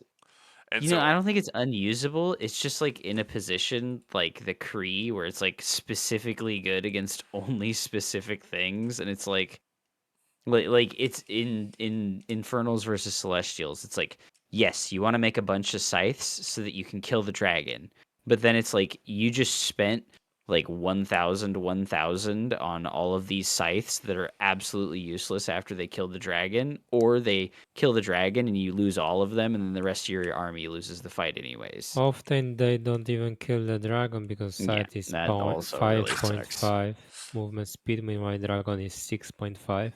And this is And what I you was saying never about catch the if the game is dragon. slower, then these small differences in move speed matter a lot more because there's Yes. less because if everything is slower, you have more time to correct mistakes and stronger Oh, players yeah. will take infinitely more advantage of that. Like I think speed is the grossest thing you could give any unit in an RTS. And when the game is slow or slower moving or slower paced in the nature of trying to appeal to more people, that just makes it that much harder for a more experienced player to lose, right? Yes. Yeah. I don't think I even kill a dragon once with the sights. Because when I play sights versus Good Infernal, he just moved the dragon back when I have sights Sure. and hide What behind about dragon. Shadow Flyer versus Evax or Hornets? This is another good Ah, example, yeah. Just if you haven't seen this interaction, it's hilarious, everyone. Basically, the Shadow Flyer is like, "I'm gonna fucking blow your ass up," and the Hornet says, "Nah, I don't think so." It just actually just returns to Hangar, and just immediately, like you're watching the screen, you press the button. Flibuster says. That's why Exos are so oppressive versus Infernals. There's nothing that can catch them. They just kite and you keep losing units. It's not the damage, it's their speed plus range. And I'm saying that the slower the game is, this will sound ass backwards to most people, but the slower the game is, the more 0.5 range, 0.25 speed becomes a cudgel to beat you over the yeah. fucking head with. Whereas, like, okay, if you don't think that's the case, just imagine in your head, like, Scythes versus Dragon when the game is running like it's cracked out of its mind. It's on double speed. Everything's moving twice as quickly, right? People have more likelihood that they're gonna make an error if the game is faster. Yes, Yeah, So I you said can that many capitalize times on today. errors and stuff, and that's important. and But that's when it's good. really slow, it's like no one's ever gonna fucking fuck up with the dragon unless they literally fall asleep. Yes, Yeah. and if that's not at the play level of some people who are watching, it's just this will sound horrible. I'm not saying I'm at that play level, but just trust me. I've watched like probably hundreds of games, and I'm not talking about my own replays or games. I know Aurail, you've done that. Hub, you Yeah. also do that and have done that. Like it just manifests in that way. It's a bit painful. Yeah. Uh, And to talk about the Vanguard Bioball problem right now, yes, like yeah, nail it. look Send at it. their speed. Yes. The Exo has the quick draw hustle, which is a speed buff. The Lancer gets a speed buff from its fucking stacking speed buff thing. Yeah, The per damage Medtech hit, by the way. spell, Per the damage hit. Medtech System spell shock. is a giant AoE 100% speed buff. That's And then times two, by the way. That's fucking times two. Infernals has 0 sticky things. Think like the fungal growth of the infestor in StarCraft 2. That's like Not a Wings of sticky Liberty, thing. like the current Like version The where it just stop only slows unit moving. everyone. that Like have slow this is down. Spriggan. The Spriggan has only Yeah, slow but down. it's not good enough because it can't slow Yeah, down like a group of things or lock down like a group of things. It just stops like that's why I one thing. point the Hellborn should be buffed because Hellborn should be good anti-bio unit. But Nah, Hellborn don't deal Hellborn is a damage. move, no skill unit. I think they need to add To, like an New unit? ability or something to like that. Like Yeah, Itano maybe. Yeah. says, a splash damage thing, like yes. To your point, Hup, maybe actually. just steal fungal growth and put it into the game. Like what's Yeah, I'm stopping that not you? could work. opposed. Like, here's the thing. I've said this before. I've never made a separate video on it because I didn't think it had enough meat, but it is an interesting idea to toy around with. I genuinely think this. If the game is not broken, As in, if the balance is it's so fucked that there's no point in playing one of the factions, if it's actually tolerable, Vanguard is the most OP, as long as the speed is what it is. Because think about it, you have System Yes. Shock to double the speed of your units. Quick Draw Hustle increases the speed of the Exos. The Lancers get bonus movement speed every time that they get hit. The Vulcan has a dash attack that also stuns on whatever it hits. The Sentinel gives passive speed boost. The In addition medevac to, thing gets a speed boost every upgrade. flying unit not only gets, most of the flying units get a speed upgrade of some type. The ones that don't have to worry because they all have a return to hangar ability that speeds their ability to go back there. So the slower Oh, the that move is so lame. I yeah, don't it is so understand fucking why stupid, that's isn't even it? the Like game. it, Like, my why is that even in the game? again, And it I it's less 100% patch. guarantee you that is a consequence of making the game more for the casual player than the strong one. Because as many times as I fucked up and lost a Wraith or a Liberator, I never thought, you know what I really need? A button that just escorts it back home and auto repairs it for me. Right? Yeah, the Just like double seriously, repair like I time. get the idea. Again, if you look at it through the prism of we don't want feel bads, it feels bad. Here's the way for anyone who's not getting this or watching this. Here's something you might Oh, not have and thought the of. repair is free, so you Yes, know yes. Now it here's what's something to think cost of every. for anyone who's watching. Maybe YouTube will find this interesting.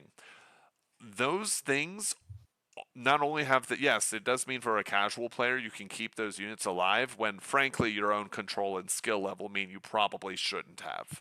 But here's the other consequence of that. All of the units that come out of the hangar have to be nerfed. Have to be bad for Vanguard. They have to Yeah, be imagine because Banshee with the because repair. they It's like the automatically Warpgate problem. they get bonus movement speed to return to safety and then get repaired. If the unit is ever too good combat-wise, as was shown by Albino You're never gonna for use it. Hornets, Lose it. yeah, you lose it. It has to get nerfed. You have to lose that ability because they have too much survivability without micro, and so adding micro makes it overpowering and too possible, right?